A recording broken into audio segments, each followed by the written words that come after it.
ਸੰਗਤ ਨੂੰ। ਵਾਹਿਗੁਰੂ ਜੀ ਕਾ ਖਾਲਸਾ, ਵਾਹਿਗੁਰੂ ਜੀ ਕੀ ਫਤਿਹ। ਸ਼੍ਰੀ ਗੁਰੂ ਗ੍ਰੰਥ ਸਾਹਿਬ ਦੇ ਅੰਗ ਨੰਬਰ 268 ਤੇ ਹੇਠੋਂ ਪੰਜਵੀਂ ਪੰਕਤੀ ਹੈ, 3 ਨੰਬਰ ਤੋਂ ਬਾਅਦ। ਮਿਥਿਆ ਤਾਨ ਧਾਨ ਕੁਟੰਬ ਸਵਾਇਆ। ਮਿਥਿਆ ਭਾਵ ਨਾਸ਼ਵਨ, ਮਿਥਿਆ ਭਾਵ ਵਿਅਰਥ। ਇੱਥੇ ਨਾਸ਼ਵਨ ਤੋਂ ਮਤਲਬ ਵੀ ਜਿਹਨੇ ਸਦਾ ਨਹੀਂ ਰਹਿਣਾ। ਧਰਮ ਕਹਿੰਦਾ ਸਦਾ ਤਾਂ ਇੱਕੋ ਚੀਜ਼ ਨੇ ਰਹਿਣਾ ਪਰਮਾਤਮਾ ਨੇ, ਬਾਕੀ ਜੋ ਪਰਮਾਤਮਾ ਨੇ ਪੈਦਾ ਕੀਤਾ ਇਹ ਤੋਂ ਜਾਣੇ ਜਾਣਾ ਹੈ। ਇਸ ਲਈ ਕਹਿੰਦੇ ਮਿਥਿਆ ਤਾਨ ਧਾਨ ਕੁਟੰਬ ਸਵਾਇਆ। ਕੁਟੰਬ ਪਰਿਵਾਰ ਨੂੰ ਕਹਿੰਦੇ ਨੇ, ਸਵਾਇਆ ਮੈਨੇ ਸਾਰਾ। ਧਾਨ ਸਾਰਾ ਪਰਿਵਾਰ, ਇਹ ਸਾਰੀ ਚੀਜ਼ਾਂ ਨਾਸ਼ਵਾਨ ਹਨ। ਨਾ ਸਦਾ ਸਰੀਰ ਨੇ ਰਹਿਣਾ, ਨਾ ਸਦਾ ਧਨ ਨੇ ਰਹਿਣਾ, ਨਾ ਸਾਰੇ ਪਰਿਵਾਰ ਨੇ ਰਹਿਣਾ। ਮਿਥਿਆ ਹਉਮੈ ਮਮਤਾ ਮਾਇਆ।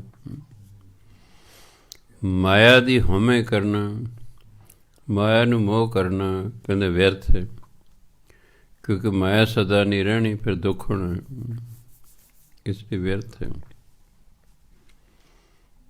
ਇਹ ਸਭ ਕੁਝ ਕਿਹਨਾਂ ਲਈ ਵਿਅਰਥ ਹੈ? ਖਿਆਲ ਰੱਖਣਾ, ਜਿਹੜੇ ਨਾਮ ਨਹੀਂ ਜਪਦੇ ਉਹਨਾਂ ਲਈ ਤਾਨ ਵੀ ਧਨ ਵੀ ਸਭ ਵਿਅਰਥ ਹੈ। ਇਸ ਲਈ ਕਹਿੰਦੇ ਮਾਇਆ ਦੀ ਲੋਕ ਹਉਮੈ ਕਰਦੇ ਨੇ, ਮਾਇਆ ਨੂੰ ਮੋਹ ਕਰਦੇ ਨੇ, ਪਰ ਇਹ ਤਾਂ ਨਾਸ਼ਵਨ ਚੀਜ਼ਾਂ ਹਨ। ਮਿਥਿਆ ਰਾਜ ਜੋਬਨ ਧਨ ਮਾਲ। ਰਾਜ ਨੇ ਸਦਾ ਨਹੀਂ ਰਹਿਣਾ, ਜਵਾਨੀ ਨੇ ਸਦਾ ਨਹੀਂ ਰਹਿਣਾ, ਇਸ ਧਨ ਮਾਲ ਨੇ ਸਦਾ ਨਹੀਂ ਰਹਿਣਾ, ਇਹ ਨਾਸ਼ਵਾਨ ਹਨ। ਭਾਵ ਇਹਨਾਂ ਜਿਹੜੀ ਨਾਸ਼ਵਾਨ ਚੀਜ਼ਾਂ ਹਨ, ਕਹਿੰਦੇ ਇਹਨਾਂ ਵੱਲ ਜ਼ਿਆਦਾ ਧਿਆਨ ਕੇਂਦਰਿਤ ਨਹੀਂ ਕਰਨਾ, ਕਿਉਂਕਿ ਜੇ ਸਾਡੇ ਨਾਲ ਪਿਆਰ ਹੋਏਗਾ ਇਹ ਨਾਸ਼ਵਾਨ ਹਨ, ਫਿਰ ਸਾਨੂੰ ਦੁੱਖ ਹੋਏਗਾ। ਮਿਥਿਆ ਕਾਮ ਕ੍ਰੋਧ ਵਿਕਰਾਲ। ਵਿਕਰਾਲ ਹੁੰਦਾ ਡਰਾਉਣਾ। ਕਾਮ ਕ੍ਰੋਧ ਜੋ ਬਹੁਤ ਹੀ ਡਰਾਉਣੇ ਹਨ, ਭਿਆਨਕ ਹਨ, ਇਹ ਵੀ ਨਾਸ਼ਵਾਨ ਨੇ। ਇਹਨਾਂ ਕੰਮਾਂ 'ਚ ਪੈਣਾ ਵਿਅਰਥ ਹੈ। ਮਿਥਿਆ ਰਥ ਹਸਤੀ ਅਸ਼ਵ ਬਸਤਰ।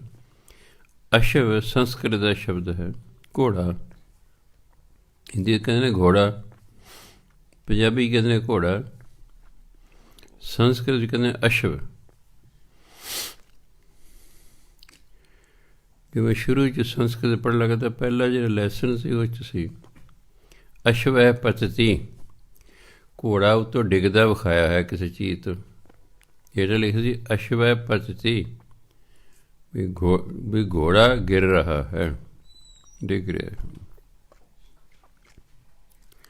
ਮਿਥਿਆ ਰਥ ਹਸਤੀ ਮੈਨੇ ਹਾਥੀ, ਅਸ਼ਵ ਘੋੜੇ, ਬਸਤਰਾ ਕੱਪੜੇ। ਹਾਥੀ ਰਥ ਘੋੜੇ ਬਸਤਰ ਇਹ ਨਾਸ਼ਵਨ, ਇਹਨਾਂ ਸਦਾ ਨਹੀਂ ਰਹਿਣਾ।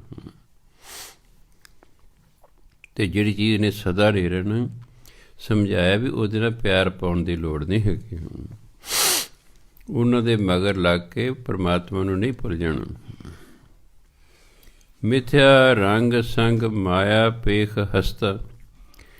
ਪੇਖ ਹੁੰਦਾ ਵੇਖਣਾ, ਹਸਤਾ ਮੈਨੇ ਹੱਸਦਾ ਹੈ, ਮਾਇਆ ਦੀ ਸੰਗਤ ਕਰਦਾ ਹੈ, ਮਾਇਆ ਦੀਆਂ ਮੌਜਾਂ ਮਾਣ ਕੇ ਬੜਾ ਹੱਸਦਾ ਹੈ, ਬੜਾ ਖੁਸ਼ ਹੁੰਦਾ ਹੈ। ਕੁਦਰਤੀ ਗੱਲ ਮਾਇਆ ਨੂੰ ਵੇਖ ਕੇ ਖੁਸ਼ੀ ਹੁੰਦੀ ਹੈ, ਇਹ ਤਾਂ ਕੋਈ ਦੁਹਰਾਵਾਂ ਨਹੀਂ ਹੈਗੀ। ਮਾਇਆ ਨੂੰ ਵੇਖ ਕੇ ਖੁਸ਼ੀ ਹੁੰਦੀ ਹੈ। ਪਰ ਜੋ ਗੱਲ ਸਮਝਾ ਰਹੇ ਨੇ ਗੁਰੂ ਮਹਾਰਾਜ, ਵੀ ਮਨੁੱਖ ਮਾਇਆ ਨੂੰ ਵੇਖ ਕੇ ਹੱਸਦਾ ਹੈ, ਖੁਸ਼ ਹੁੰਦਾ ਹੈ, ਮਾਇਆ ਦੀ ਸੰਗਤ ਕਰਕੇ ਮੌਜਾਂ ਮੰਨਦਾ ਹੈ, ਪਰ ਇਹ ਸਭ ਕੁਝ ਨਾਸ਼ਵਾਨ ਹੈ, ਸਦਾ ਨਹੀਂ ਰਹਿਣਾ। ਮਿਥਿਆ ਧਰੋ ਮੋਹ ਅਭਿਮਾਨ। ਧਰੋ ਹੁੰਦਾ ਧੋਖਾ। ਮਨੁੱਖ ਮਾਇਆ ਦੀ ਖਾਤਰ ਲੋਕਾਂ ਨਾਲ ਧੋਖੇ ਕਰਦਾ, ਮਾਇਆ ਨੂੰ ਮੋਹ ਕਰਦਾ ਹੈ, ਮਾਇਆ ਦਾ ਹੰਕਾਰ ਕਰਦਾ ਹੈ। ਇੱਕ ਐਸਾ ਵਿਅਰਥ ਹੈ। ਮਿਥਿਆ ਆਪਸ ਉੱਪਰ ਕਰਤ ਗੁਮਾਨ। ਗੁਮਾਨ ਦਾ ਹੰਕਾਰ, ਆਪਣੇ ਆਪ ਤੇ ਹੰਕਾਰ ਕਰਦਾ ਹੈ। ਕਹਿੰਦੇ ਆਪਣੇ ਆਪ ਤੇ ਹੰਕਾਰ ਕਰਨਾ ਵਿਅਰਥ ਹੈ, ਕਿਉਂਕਿ ਜਿਸ ਚੀਜ਼ ਦਾ ਮਨੁੱਖ ਹੰਕਾਰ ਕਰ ਰਿਹਾ ਹੈ ਉਹ ਤੇ ਪਰਮਾਤਮਾ ਦੀ ਦਿੱਤੀ ਹੋਈ ਦਾਤ ਹੈ, ਤੇ ਕਿਸੇ ਦੀ ਦਿੱਤੀ ਦਾਤ ਤੇ ਕਾਹਦਾ ਹੰਕਾਰ ਕਰਨਾ। ਤਾਂ ਸਮਝਾਇਆ ਅਸਥਿਰ ਭਗਤ ਸਾਧ ਕੀ ਸ਼ਰਨ। ਅਸਥਿਰ ਹੁੰਦਾ ਸਦਾ ਰਹਿਣ ਵਾਲੇ। ਪਹਿਲਾਂ ਮੈਂ ਦੱਸਿਆ ਸੀ ਕਿ ਹਿੰਦੀ ਜਿਹੜਾ ਸਥਿਰ ਸ਼ਬਦ ਹੈ ਇਹ ਅੱਧੇ ਸੱਸੇ ਨਾਲ ਹੁੰਦਾ। ਗੁਰਬਾਣੀ ਦੇ ਵਿੱਚ ਜਿੰਨੇ ਅੱਧੇ ਸੱਸੇ ਨਾਲ ਸ਼ੁਰੂ ਹੋਣ ਵਾਲੇ ਸ਼ਬਦ ਹਨ, ਗੁਰਬਾਣੀ 'ਚ ਕਿਉਂਕਿ ਅੱਧਾ ਸੱਸਾ ਨਹੀਂ ਲਿਖਿਆ ਜਾਂਦਾ ਹੈ, ਇਸ ਉਹਦੇ ਅੱਗੇ ਆੜਾ ਲਾਤਾ ਹੈ ਅਸਥਿਰ, ਸਦਾ ਰਹਿਣ ਵਾਲਾ।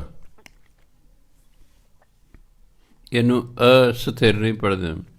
ਜੇ ਅਸਥਿਰ ਪੜ੍ਹਾਂਗੇ ਫਿਰ ਵਿਰੋਧੀ ਸ਼ਬਦ ਹੋ ਜਾਏਗਾ, ਜਿਹੜਾ ਸਥਿਰ ਨਹੀਂ ਰਹਿੰਦਾ। ਅਸਥਿਰ। ਅਸਥਿਰ ਭਗਤ ਸਾਧ ਕੀ ਸ਼ਰਨ। ਗੁਰੂ ਦੀ ਸ਼ਰਨ ਚ ਆ ਕੇ ਜਿਹੜੀ ਭਗਤੀ ਕਰਨ, ਇਹ ਸਦਾ ਰਹਿਣ ਵਾਲੀ ਹੈ ਬਸ, ਕਿਉਂਕਿ ਨਾਮ ਨੇ ਸਦਾ ਰਹਿਣਾ। ਨਾਮ ਰਹਿਓ ਸਾਧੂ ਰਹਿਓ, ਰਹਿਓ ਗੁਰ ਗੋਬਿੰਦ। ਨਾਮ ਹੀ ਮਨੁੱਖ ਨੂੰ ਅਮਰ ਕਰਦਾ ਹੈ। ਨਾਮ ਹੀ ਮਨੁੱਖ ਦੀ ਵਡਿਆਈ ਕਰਾਉਂਦਾ। ਨਾਮ ਹੀ ਮਨੁੱਖ ਨੂੰ ਆਦਰ ਮਾਣ ਸਤਿਕਾਰ ਦਿਵਾਉਂਦਾ ਹੈ। ਪਰ ਕਿਉਂਕਿ ਜੇ ਸੰਸਾਰ ਨੂੰ ਸਮਝ ਨਹੀਂ ਆਈ ਹੈਗੀ, ਇਹ ਆਦਰ ਮਾਣ ਸਤਿਕਾਰ ਤੇ ਚਾਹੁੰਦਾ ਲੋਕ ਮੇਰਾ ਆਦਰ ਮਾਣ ਸਤਿਕਾਰ ਕਰਨ, ਪਰ ਉਹਨੂੰ ਇਹ ਨਹੀਂ ਪਤਾ ਕਿ ਕਿਵੇਂ ਹੋਵੇਗਾ। ਬਾਣੀ ਕਹਿੰਦੀ ਤੁਸੀਂ ਨਾਮ ਜਪੀ ਜਾਓ, ਜਪੀ ਜਾਓ, ਜਪੀ ਜਾਓ, ਜਪੀ ਜਾਓ। ਪਰਮਾਤਮਾ ਦੇ ਨਾਮ ਨੇ ਤੁਹਾਡਾ ਆਦਰ ਮਾਣ ਸਤਿਕਾਰ ਕਰਾਉਣਾ ਹੀ ਕਰਾਉਣਾ ਹੈ। ਸਾਧੂਆਂ, ਸੰਤਾਂ, ਮਹਾਤਮਾ, ਭਗਤਾਂ, ਗੁਰੂਆਂ ਦਾ ਕਿੰਨਾ ਸਤਿਕਾਰ ਹੈ। ਸਦੀਆਂ ਤੱਕ ਲੋਕ ਬਰਸੀਆਂ ਮਨਾਉਂਦੇ ਰਹਿੰਦੇ ਨੇ। ਉਹਨਾਂ ਦੇ ਸਰੀਰ ਦੀਆਂ ਬਰਸੀਆਂ ਨਹੀਂ ਮਨਾਉਂਦੇ, ਉਹਨਾਂ ਕੋਲ ਨਾਮ ਦੀ ਦਾਤ ਸੀ। ਕਿਉਂਕਿ ਜਿਹਦੇ ਕੋਲ ਨਾਮ ਹੁੰਦਾ ਉਹ ਕਈਆਂ ਦਾ ਪਾਰ ਉਤਾਰਾ ਕਰ ਦਿੰਦਾ ਹੈ। ਜਿਨੇ ਨਾਮ ਤੇ ਆਇਆ ਕਹੇ ਮਸ਼ੱਕਤ ਘਾਲ, ਨਾਨਕ ਤੇ ਮੁਖ ਉਜਲੇ ਕੇਤੀ ਛੁੱਟੀ ਨਾਲ। ਨਾਮ ਵਾਲੇ ਜਿਹੜਾ ਸੰਗਤ ਕਰਦਾ ਬੰਦਾ, ਉਹਦਾ ਵੀ ਪਾਰ ਉਤਾਰਾ ਹੋ ਜਾਂਦਾ ਹੈ। ਇਸ ਲਈ ਕਹਿੰਦੇ ਸਾਧ ਕੀ ਸ਼ਰਨ। ਗੁਰੂ ਦੀ ਸ਼ਰਨ 'ਚ ਆ ਕੇ ਜਿਹੜੀ ਆਪਾਂ ਭਗਤੀ ਕਰਦੇ ਨਾ, ਇਹ ਸਦਾ ਰਹਿਣ ਵਾਲੀ ਹੈ। ਨਾਨਕ ਜਪ ਜਪ ਜੀਵੈ ਹਰਿ ਕੇ ਚਰਨ। ਤੇ ਕਹਿੰਦੇ ਨਾਨਕ ਤਾਂ ਹਰੀ ਦੇ ਚਰਨਾਂ ਨੂੰ ਜਪ ਜਪ ਕੇ ਜਿਉਂਦਾ ਹੈ। ਗੁਰੂ ਮਹਾਰਾਜ ਅਸੀਂ ਤਾਂ ਪਰਮਾਤਮਾ ਦਾ ਨਾਮ ਜਪ ਜਪ ਕੇ ਜਿਉਂਦੇ ਹੈ, ਕਿਉਂਕਿ ਉਹਨਾਂ ਨਾਮ ਦੀ ਮਹਿਮਾ ਦਾ ਪਤਾ। ਆਪਾਂ ਇਤਿਹਾਸ ਵੀ ਪੜ੍ਹਦੇ ਹਾਂ, ਕਥਾਵਾਂ ਵੀ ਸੁਣਦੇ ਹਾਂ, ਬਾਣੀ ਵੀ ਪੜ੍ਹਦੇ ਰਹਿੰਦੇ ਹਾਂ, ਪਰ ਅਜੇ ਵੀ ਨਾਮ ਦੀ ਮਹਿਮਾ ਹਿਰਦੇ 'ਚ ਨਹੀਂ ਵਸੀ। ਅਜੇ ਵੀ ਨਾਮ ਦੀ ਮਹਿਮਾ ਹਿਰਦੇ 'ਚ ਨਹੀਂ ਵਸੀ। ਇਹਦੀ ਮਹਿਮਾ ਦ੍ਰਿੜ ਨਹੀਂ ਹੋਈ ਕਿ ਨਾਮ ਦੇ ਕੀ ਲਾਭ ਨੇ। ਨਾ ਦ੍ਰਿੜ ਹੋਣ ਕਰਕੇ ਅਸੀਂ ਘੰਟਿਆਂ ਬੱਧੀ ਨਾਮ ਹੀ ਨਹੀਂ ਜਪਦੇ ਹੈਗੇ, ਭੁੱਲ ਭੁਲਾ ਜਾਂਦੇ। ਇਹ ਕਿਤੇ ਜਦੋਂ ਦ੍ਰਿੜ ਹੋ ਜਾਏਗਾ ਕਿ ਗੱਲ ਤਾਂ ਸਾਰੀ ਨਾਮ ਜਪ ਕੇ ਬਣਨੀ ਹੈ, ਫਿਰ ਬੰਦਾ ਨਾਮ ਜਪਦਾ ਰਹਿੰਦਾ। ਨਾਮ ਜਪਣ ਵਾਲਾ ਕੋਈ ਵੀ ਕੰਮ ਕਰੇ ਪਰਮਾਤਮਾ ਦੀ ਬਰਕਤ ਪਾ ਦਿੰਦਾ ਹੈ। ਕਹੀਏ ਸਾਡੇ ਜੀ ਬਰਕਤ ਨਹੀਂ ਪੈਂਦੀ, ਮਾਇਆ ਤਾਂ ਬਰਕਤ ਨਹੀਂ ਪੈਂਦੀ। ਮੈਂ ਕਦੇ ਬਾਣੀ ਪੜ੍ਹੀ ਹੈ, ਨਾਮ ਜਪਿਆ ਕੋਈ ਪੁੰਨ ਦਾਨ ਕੀਤਾ, ਬਰਕਤ ਕਾਹਦੀ ਹੋਵੇ। ਨਾਮ ਜਪੋ, ਜੋ ਵੀ ਤੁਸੀਂ ਕਰੋਗੇ ਉਸੇ 'ਚ ਹੀ ਬਰਕਤ ਹੋ ਜਾਏਗੀ। ਅੱਗੇ ਕਹਿੰਦੇ ਮਿਥਿਆ ਸ਼ਰਵਣ। ਹਿੰਦੀ ਦਾ ਸ਼ਬਦ ਹੈ ਸ਼ਰਵਣ, ਕੰਨ। ਇੱਕ ਤਾਂ ਕਾਨ ਅਪਸਿੱਧ ਹੈ, ਇੱਕ ਸ਼ਰਵਣ। ਇਹਨੂੰ ਸਰਵਣ ਨਹੀਂ ਕਹਿਣਾ।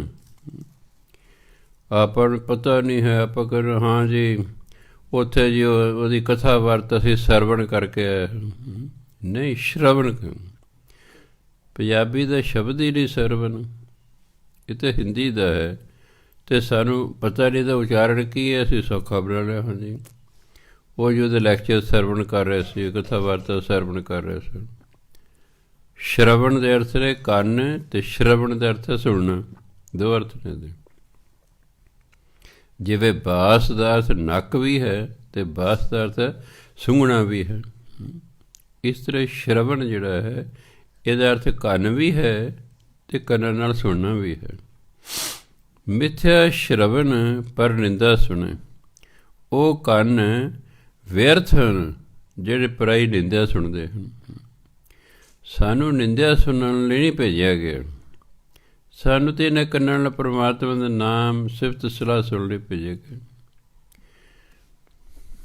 ਜਿਵੇਂ ਕਹਿੰਦੇ ਇਹ ਨੇਤਰੋ ਮੇਰੇ, ਇਹ ਸ਼ਰਵਣੋ ਮੇਰੇ,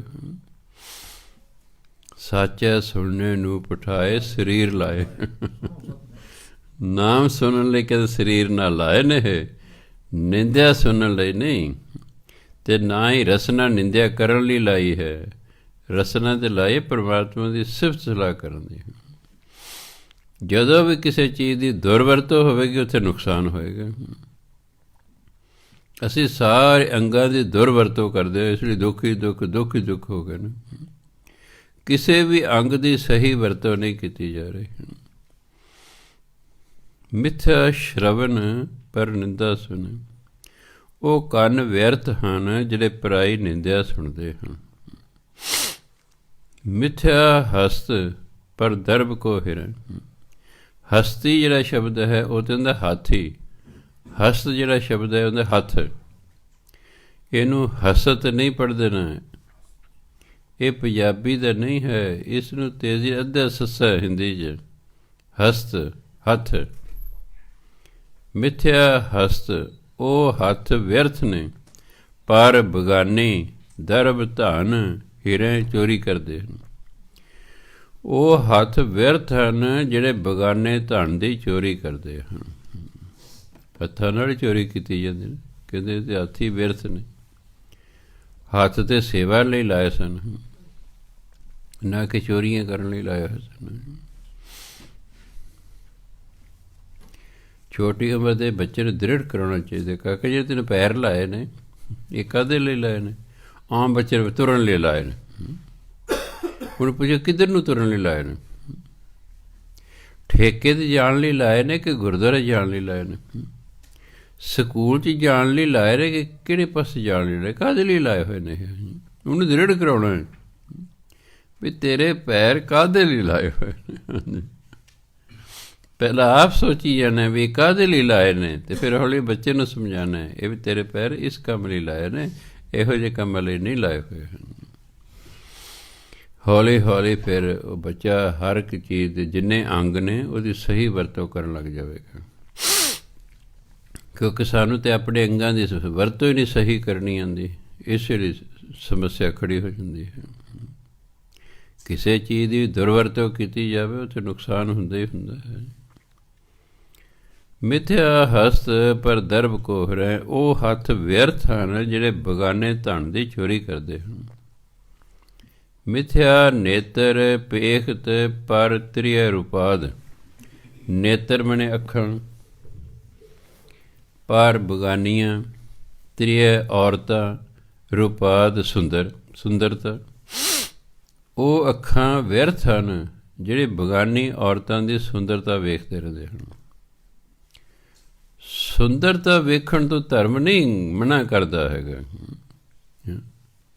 ਕਿਉਂਕਿ ਸੁੰਦਰਤਾ ਦੇ ਵਿੱਚ ਤੇ ਪਰਮਾਤਮਾ ਹੈ। ਭਾਵਨਾ 'ਤੇ ਨਿਰਭਰ ਕਰਦਾ ਕਿ ਅਸੀਂ ਕਿਸੇ ਚੀਜ਼ ਨੂੰ ਕਿਸ ਤਰੀਕੇ ਨਾਲ ਵੇਖਦੇ ਹਾਂ। ਇਹ ਤੈਨੂੰ ਵੀ ਅਸੀਂ ਅੱਖਾਂ ਬੰਦ ਕਰੇ ਫਿਰ ਜਾਣਾ ਹੈਗਾ, ਕਿਸ ਭਾਵਨਾ ਨਾਲ ਵੇਖਦੇ। ਤੁਸੀਂ ਕਿਸੇ ਨੂੰ ਵੀ ਛੋਹ ਕੇ ਦੇਖਿਓ, ਫਿਰ ਆਪਣੇ ਅੰਦਰ ਭਾਵਨਾ ਰੱਖਿਓ, ਅਤੇ ਜੇ ਭੈੜੀ ਭਾਵਨਾ ਨਾਲ ਛੋਹੋਗੇ ਤਾਂ ਹੋ ਸਕਦਾ ਛਿੱਤਰ ਪੈ ਜਾਣ। ਪਿਆਰ ਦੀ ਭਾਵ ਨਾਲ, ਸਤਿਕਾਰ ਦੀ ਭਾਵ ਨਾਲ ਵੀ ਮੇਰਾ ਬੱਚਾ ਹੈ, ਮੇਰੀ ਛੋਟੀ ਭੈਣ ਹੈ, ਮੇਰੀ ਪੁੱਤਰੀ ਹੈ, ਇਸ ਤਰ੍ਹਾਂ ਛੂਹੋਗੇ ਹੋਰ ਗੱਲ ਹੈ। ਕਿਉਂਕਿ ਛੂਹਣ ਦੇ ਵਿੱਚ ਸਾਡੀ ਭਾਵਨਾ ਹੁੰਦੀ ਹੈ, ਹੱਥਾਂ 'ਚੋਂ ਭਾਵਨਾ ਚਲੀ ਜਾਂਦੀ ਹੈ। ਜਦੋਂ ਅਸੀਂ ਬੈਡ ਸੈਂਸ ਨਾਲ ਕਿਸੇ ਨੂੰ ਛੂਹਨੇ, ਉਹਨੂੰ ਕਰੰਟ ਲੱਗਦਾ ਇੱਕ ਕਿਸਮ ਦਾ, ਉਹ ਪਰਾਂ ਹੋ ਜੂ, ਉਹ ਪਰਾਂ ਹੋ ਜੂ ਵੀ ਉਹ। ਇਹ ਹੱਥਾਂ ਰਾਹੀਂ ਉਹਦੀ ਨੀਅਤ ਦਾ ਪਤਾ ਲੱਗਦਾ, ਕੀ ਨੀਅਤ ਉਹਦੀ। ਅੱਖਾਂ ਰਾਹੀਂ ਵੀ ਸਾਡੀ ਨੀਅਤ ਦਾ ਪਤਾ ਲੱਗਦਾ ਕਿ ਅਸੀਂ ਕਿਸੇ ਨੂੰ ਕਿਸ ਤਰੀਕੇ ਨਾਲ ਵੇਖ ਰਹੇ ਹਾਂ। ਬੈਡ ਸੈਂਸ ਨਾਲ ਵੇਖ ਰਿਹਾ, ਗੁੱਡ ਸੈਂਸ ਨਾਲ ਵੇਖ ਰਿਹਾ। ਇਹ ਜਿਹੜੀ ਛੋਹ ਹੈ ਤੇ ਤੱਕਣੀ ਹੈ, ਇਹ ਇਸੇ ਤੇ ਪਤਾ ਲੱਗਦਾ। ਸਕੂਲ 'ਚ ਆਉਣਾ ਕੁੜੀ ਨੇ, ਇਹ ਜੀ ਫਲਾਣਾ ਮੁੰਡੇ ਮੇਰੇ ਨਾਲ ਹੋਰ ਤਰ੍ਹਾਂ ਵੇਖਦਾ ਹੈ। ਸਮਝ ਤਾਂ ਅਸੀਂ ਜਾਂਦੇ ਸੀ ਵੀ ਅੱਖਾਂ ਹੈ ਵੇਖਣੇ, ਹੋਰ ਤਰ੍ਹਾਂ ਵੇਖਦੇ, ਬਸ ਵੇਖਾ ਦੀ ਦੁਰਵਰਤੋਂ ਹੋ ਰਹੀ ਹੈ। ਇਹਨਾਂ ਦੀ ਸਹੀ ਵਰਤੋਂ ਕਰਨੀ ਹੈ। ਸੋ ਉਹ ਨੇਤਰ, ਉਹ ਅੱਖਾਂ ਪਰ ਬਗਾਨੀਆਂ ਤ੍ਰਿਏ ਔਰਤਾਂ ਰੂਪਾਦ ਸੁੰਦਰਤਨ, ਉਹ ਅੱਖਾਂ ਜਿਹੜੇ ਬਗਾਨੇ ਔਰਤ ਦੀ ਸੁੰਦਰਤਾ ਨੂੰ ਵੇਖਦੀਆਂ ਹਨ, ਉਹ ਨਾਸ਼ਵਾਨ ਹਨ, ਵਿਅਰਥ ਹਨ। ਮਿਥਿਆ ਰਸਨਾ ਭੋਜਨ ਅਨ ਸਵਾਦ, ਰਸਨਾ ਮੈਨੇ ਜੀਵ, ਉਹ ਜੀਵ ਵਿਅਰਥ ਹੈ ਜਿਹੜੇ ਰੱਬ ਦਾ ਨਾਮ ਤੇ ਜਪਦੇ ਨਹੀਂ ਤੇ ਹੋਰ ਸਵਾਦਾਂ ਦੇ ਭੋਜਨ ਖਾਣ 'ਤੇ ਲੱਗੀ ਹੋਈ ਹੈ। ਸਵਾਦ ਲਈ ਭੋਜਨ ਨੂੰ ਖਾਣ 'ਤੇ ਲੱਗੀ ਹੋਈ ਹੈ, ਨਾਮ ਨਹੀਂ ਜਪਦੀ, ਇਸ ਲਈ ਇਹ ਰਸਨਾ ਵੀ ਵਿਅਰਥ ਹੈ।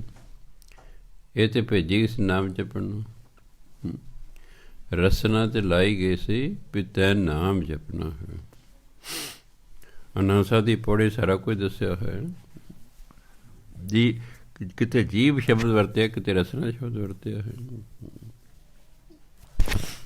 ਕਿਤੇ ਅੱਖਾਂ ਵਰਤਿਆ, ਕਿਤੇ ਨੇਤਰ ਵਰਤੇ ਨੇ,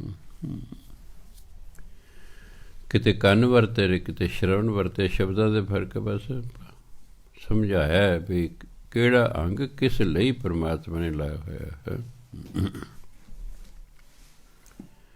ਮਿਥਿਆ ਚਰਨ ਪਰ ਵਿਕਾਰ ਕੋ ਧਾਮੇ, ਚਰਨ ਦਾ ਪੈਰ, ਪਰ ਬਗਾਨੇ, ਵਿਕਾਰ ਬਣੇ ਬੁਰਾਈ, ਧਾਮੇ ਮਿਲ ਜਾਂਦੇ ਹਨ, ਭੱਜੇ ਫਿਰਦੇ। ਉਹ ਪੈਰ ਵਿਅਰਥ ਨੇ ਜਿਹੜੇ ਦੂਜੇ ਦਾ ਬੁਰਾ ਕਰਨ ਲਈ ਜਾਂਦੇ ਹਨ। ਆਖਿਰਕਾਰ ਬੁਰਾ ਕਰਨ ਲਈ ਕਿਤੇ ਜਾਣਾ ਤੇ ਪੈਂਦੇ ਨੇ, ਤੇ ਪੈਰਾਂ ਨਾਲ ਹੀ ਜਾਵਾਂਗੇ ਨਾ। ਇਸ ਲਈ ਕਹਿੰਦੇ ਉਹ ਚਰਨ, ਉਹ ਪੈਰ ਵਿਅਰਥ ਨੇ ਜਿਹੜਾ ਕਿਸੇ ਦਾ ਬੁਰਾ ਕਰਨ ਲਈ ਜਾਂਦੇ ਹਨ, ਚਲਦੇ ਹਨ। ਮਿਥਿਆ ਮਨ ਪਰ ਲੋਭ ਲੁਭਾਵੇ, ਉਹ ਮਨ ਵਿਅਰਥ ਨੇ। ਜੇ ਤਾਂ ਨੰਨੇ ਨੂੰ ਔਂਕੜਨ ਦਾ ਫਿਰ ਉਹ ਮਨ ਵਿਅਰਥ ਹੈ, ਫਿਰ ਲੁਭਾਵੇਂ ਨਹੀਂ ਸੀ ਅੱਗੇ ਹੋਣਾ, ਫਿਰ ਅਸੀਂ ਲੁਭਾਵੇ। ਜੇ ਨੰਨੇ ਨੂੰ ਔਂਕੜਨ ਦਾ ਫਿਰ ਉਹਨਾਂ ਮਿਥਿਆ ਮਨ ਪਰ ਲੋਭ ਲੁਭਾਵੇ, ਫਿਰ ਆ ਹੋਣਾ ਸੀ। ਫਿਰ ਉਹਨਾਂ ਸੀ ਲੱਲੇ ਨੂੰ ਔਂਕੜ ਭੱਬਰ ਕਰਨਾ ਵਾਵਣ ਦਲਾਵਾਂ, ਇੱਥੋਂ ਤੱਕ ਹੀ ਹੋਣਾ ਸੀ। ਲੁਭਾਵੇ ਇੱਕ ਵਚਨ ਹੁੰਦਾ ਹੈ, ਲੁਭਾਵੇਂ ਬਹੁ ਵਚਨ ਹੁੰਦਾ ਹੈ। ਉਹ ਮਨ ਵਿਅਰਥ ਹਨ ਜਿਹੜੇ ਪਰਾਏ ਲਾਲਚ ਨੂੰ ਵੇਖ ਕੇ, ਪਰਾਈ ਮਾਇਆ ਨੂੰ ਵੇਖ ਕੇ ਲਾਲਚ 'ਚ ਆ ਜਾਂਦੇ ਹਨ। ਕਹਿੰਦੇ ਇਹਦਾ ਮਨ ਲਲਚਾ ਗਿਆ ਹੈ, ਲੁਭਾਏ ਮਾਨ ਹੋ ਗਿਆ। ਮਿਥਿਆ ਤਨ ਨਹੀਂ ਪਰਉਪਕਾਰ, ਉਹ ਸਰੀਰ ਵੀ ਵਿਅਰਥ ਹੈ ਜਿਹੜਾ ਦੂਜੇ ਦਾ ਭਲਾ ਹੀ ਨਹੀਂ ਕਰਦਾ। ਜੇ ਅਸੀਂ ਇਸ ਸਰੀਰ ਨਾਲ ਕਿਸੇ ਦਾ ਭਲਾ ਹੀ ਨਹੀਂ ਕਰਨਾ, ਕੋਈ ਸੇਵਾ ਹੀ ਨਹੀਂ ਕਰਨੀ, ਕਿਸੇ ਦੀ ਸਹਾਇਤਾ ਹੀ ਨਹੀਂ ਕਰਨੀ, ਧਰਮ ਅਨੁਸਾਰ ਸਰੀਰ ਵੀ ਵਿਅਰਥ ਹੈ। ਧਰਮ ਕਹਿੰਦਾ ਤੁਸੀਂ ਨਿਰਾ ਨਿੱਜ ਲਈ ਨਹੀਂ ਜਿਉਣਾ, ਤੁਸੀਂ ਸਮਾਜ 'ਚ ਰਹਿੰਦੇ ਹੋ। ਅਸੀਂ ਸਮਾਜਿਕ ਜੀਵ ਹਾਂ, ਸਾਡਾ ਇੱਕ ਦੂਜੇ ਤੋਂ ਬਿਨਾਂ ਗੁਜ਼ਾਰਾ ਨਹੀਂ ਹੋ ਸਕਦਾ। ਕੋਈ ਵੀ ਇਕੱਲਾ ਬੰਦਾ ਆਪਣੀਆਂ ਸਾਰੀਆਂ ਲੋੜਾਂ ਪੂਰੀਆਂ ਨਹੀਂ ਕਰ ਸਕਦਾ, ਉਹਨੂੰ ਦੂਜਿਆਂ 'ਤੇ ਨਿਰਭਰ ਹੋਣਾ ਪੈਂਦਾ ਹੈ। ਇਸ ਲਈ ਜਿਹੜਾ ਦੂਜਿਆਂ ਤੋਂ ਲਾਭ ਉਠਾ ਰਿਹਾ ਹੈ ਉਹਦਾ ਫਰਜ਼ ਬਣਦਾ ਫਿਰ ਦੂਜਿਆਂ ਲਈ ਵੀ ਕੁਛ ਕਰੇ। ਸੋ ਉਹ ਸਰੀਰ ਕਹਿੰਦੇ ਵਿਅਰਥ ਹੈ ਜਿਹੜਾ ਪਰਉਪਕਾਰ ਨਹੀਂ ਕਰਦਾ। ਉਪਕਾਰ ਹੁੰਦਾ ਭਲਾ, ਆਪਣਾ ਭਲਾ, ਪਰ ਹੁੰਦਾ ਬੇਗਾਨਾ, ਪਰ ਉਪਕਾਰ ਦੂਜਿਆਂ ਦਾ ਭਲਾ। ਉਹ ਸਰੀਰ ਜਿਹੜਾ ਦੂਜਿਆਂ ਦਾ ਭਲਾ ਨਹੀਂ ਕਰਦਾ, ਕਦੇ ਉਹ ਵੀ ਵਿਅਰਥ ਹੈ। ਮਿਥਿਆ ਬਾਸ ਲੇਤ ਬਿਕਾਰ। ਬਾਸ ਮੈਨੇ ਨੱਕ, ਉਹ ਨੱਕ ਵਿਅਰਥ ਹੈ ਜਿਹੜਾ ਵਿਸ਼ੇ ਵਿਕਾਰਾਂ ਦੀ ਵਾਸ਼ਨਾ ਲੈਂਦਾ ਹੈ, ਜਿਹੜਾ ਬੁਰਾਈਆਂ ਨੂੰ ਸੁੰਘਦਾ ਰਹਿੰਦਾ ਹੈ, ਕਹਿੰਦਾ ਉਹ ਨੱਕ ਵੀ ਵਿਅਰਥ ਹੈ। ਬਿਨ ਬੂਝੇ ਮਿਥਿਆ ਸਭ ਪਏ। ਰੱਬ ਨੂੰ ਸਮਝੇ ਬਿਨਾਂ ਸਾਰਾ ਕੁਛ ਹੀ ਵਿਅਰਥ ਹੈ। ਜੇ ਇਹਨਾਂ ਚੀਜ਼ਾਂ ਦੇ ਨਾਲ ਅਸੀਂ ਪਰਮਾਤਮਾ ਨੂੰ ਨਹੀਂ ਜਾਣਿਆ ਤਾਂ ਸਾਰੀਆਂ ਚੀਜ਼ਾਂ ਕਦੇ ਵਿਅਰਥ ਨੇ। ਸਫਲ ਦੇ ਨਾਨਕ ਹਰ ਹਰ ਨਾਮ ਲੈ। ਦੇ ਮੈਨੇ ਸਰੀਰ, ਉਹੀ ਸਰੀਰ ਸਫਲ ਹੈ ਜਿਸ ਦੇ ਨਾਲ ਪਰਮਾਤਮਾ ਦਾ ਨਾਮ ਜਪਿਆ ਜਾਂਦਾ। ਉਸ ਦੇਹੀ ਨੂੰ ਕਿਹਾ ਇਹ ਸਫਲ ਹੈ, ਇਹਦੇ ਸੰਸਾਰ 'ਤੇ ਆਉਣਾ ਸਫਲ ਹੈ, ਕਿਉਂਕਿ ਇਹ ਨਾਮ ਜਪਦੀ ਹੈ। ਕਿਉਂਕਿ ਸਾਨੂੰ ਤਾਂ ਭੇਜੇ ਨਾਮ ਜਪਣ ਲਈ ਗਿਆ ਹੋਇਆ। ਨਾਨਕ ਏਕੋ ਹੁਕਮ ਹੈ, ਸਤਿਗੁਰ ਦੀਆ ਬੁਝਾਏ ਜੀ। ਗੁਰੂ ਨੇ ਸਾਨੂੰ ਦੱਸਦਾ ਕਿ ਪਰਮਾਤਮਾ ਦਾ ਇੱਕੋ ਹੀ ਹੁਕਮ ਹੈ, ਅਤੇ ਉਹ ਹੁਕਮ ਰਜ਼ਾਈ ਚੱਲਣਾ ਨਾਨਕ ਲਿਖਿਆ ਨਾਲ। ਅਤੇ ਉਹਦੀ ਰਜ਼ਾ ਹੈ ਕਿ ਤੁਸੀਂ ਬਸ ਨਾਮ ਜਪੋ। ਸੋ ਨਾਮ ਜਪਣ ਵਾਲੇ ਦਾ ਲੋਕ ਵਿੱਚ ਅਤੇ ਪਰਲੋਕ 'ਚ ਦੋਨੋਂ ਥਾਂ 'ਤੇ ਸਤਿਕਾਰ ਹੁੰਦਾ ਹੈ। ਮਾਇਆ ਦਾ ਸਤਿਕਾਰ ਸਿਰਫ ਲੋਕ ਵਿੱਚ ਹੈ, ਪਰਲੋਕ 'ਚ ਨਹੀਂ ਹੈ। ਮਾਇਆਧਾਰੀ ਦਾ ਸਤਿਕਾਰ, ਨਾਮ ਜਪਣ ਵਾਲੇ ਦਾ ਸਤਿਕਾਰ ਲੋਕ ਵਿੱਚ ਵੀ ਹੈ, ਪਰਲੋਕ 'ਚ ਵੀ ਹੈ।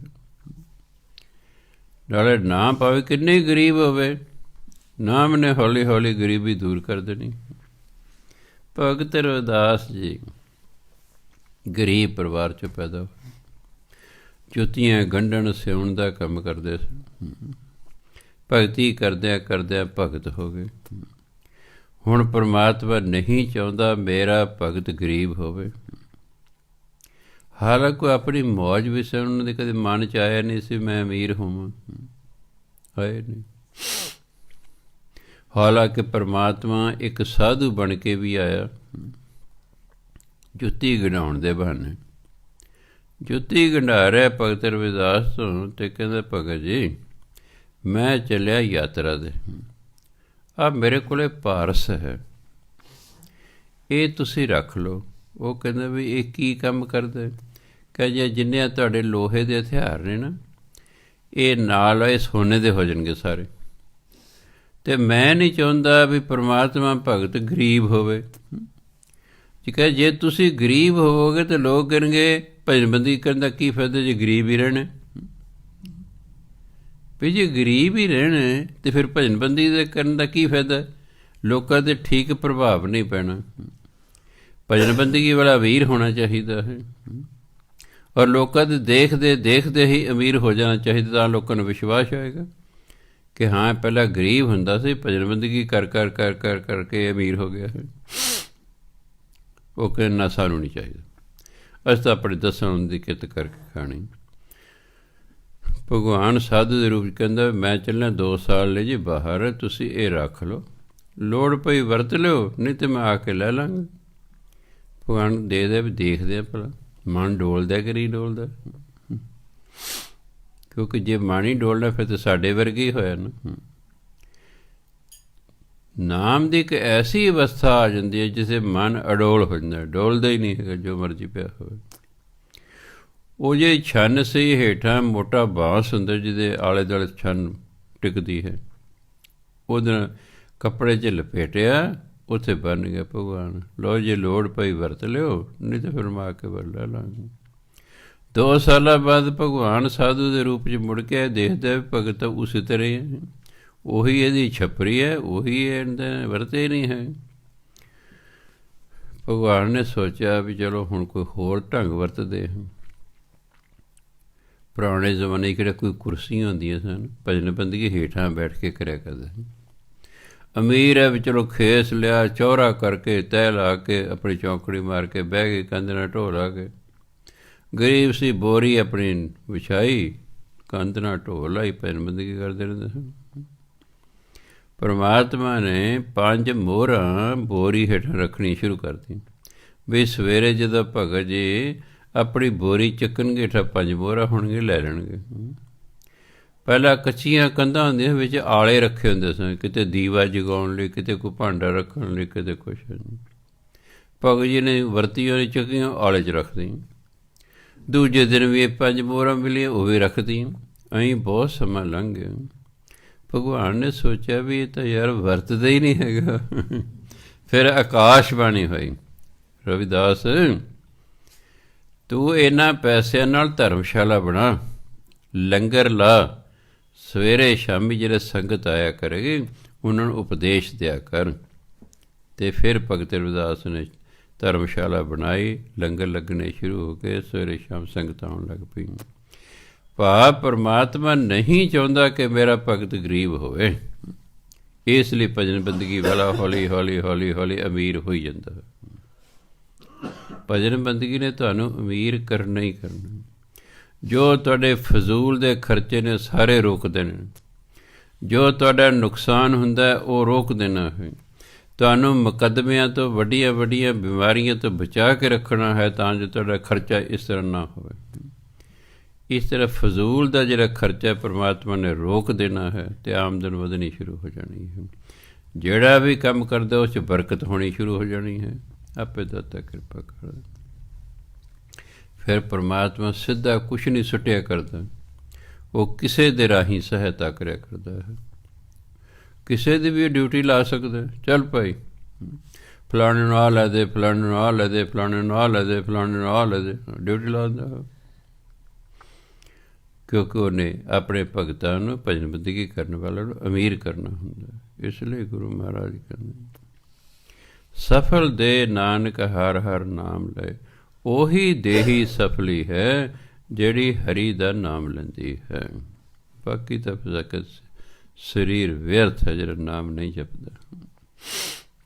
ਸੋ ਜਿੰਨਾ ਭਾਵੇਂ 5 ਮਿੰਟਾਂ ਤੋਂ ਸ਼ੁਰੂ ਕਰ ਲਓ,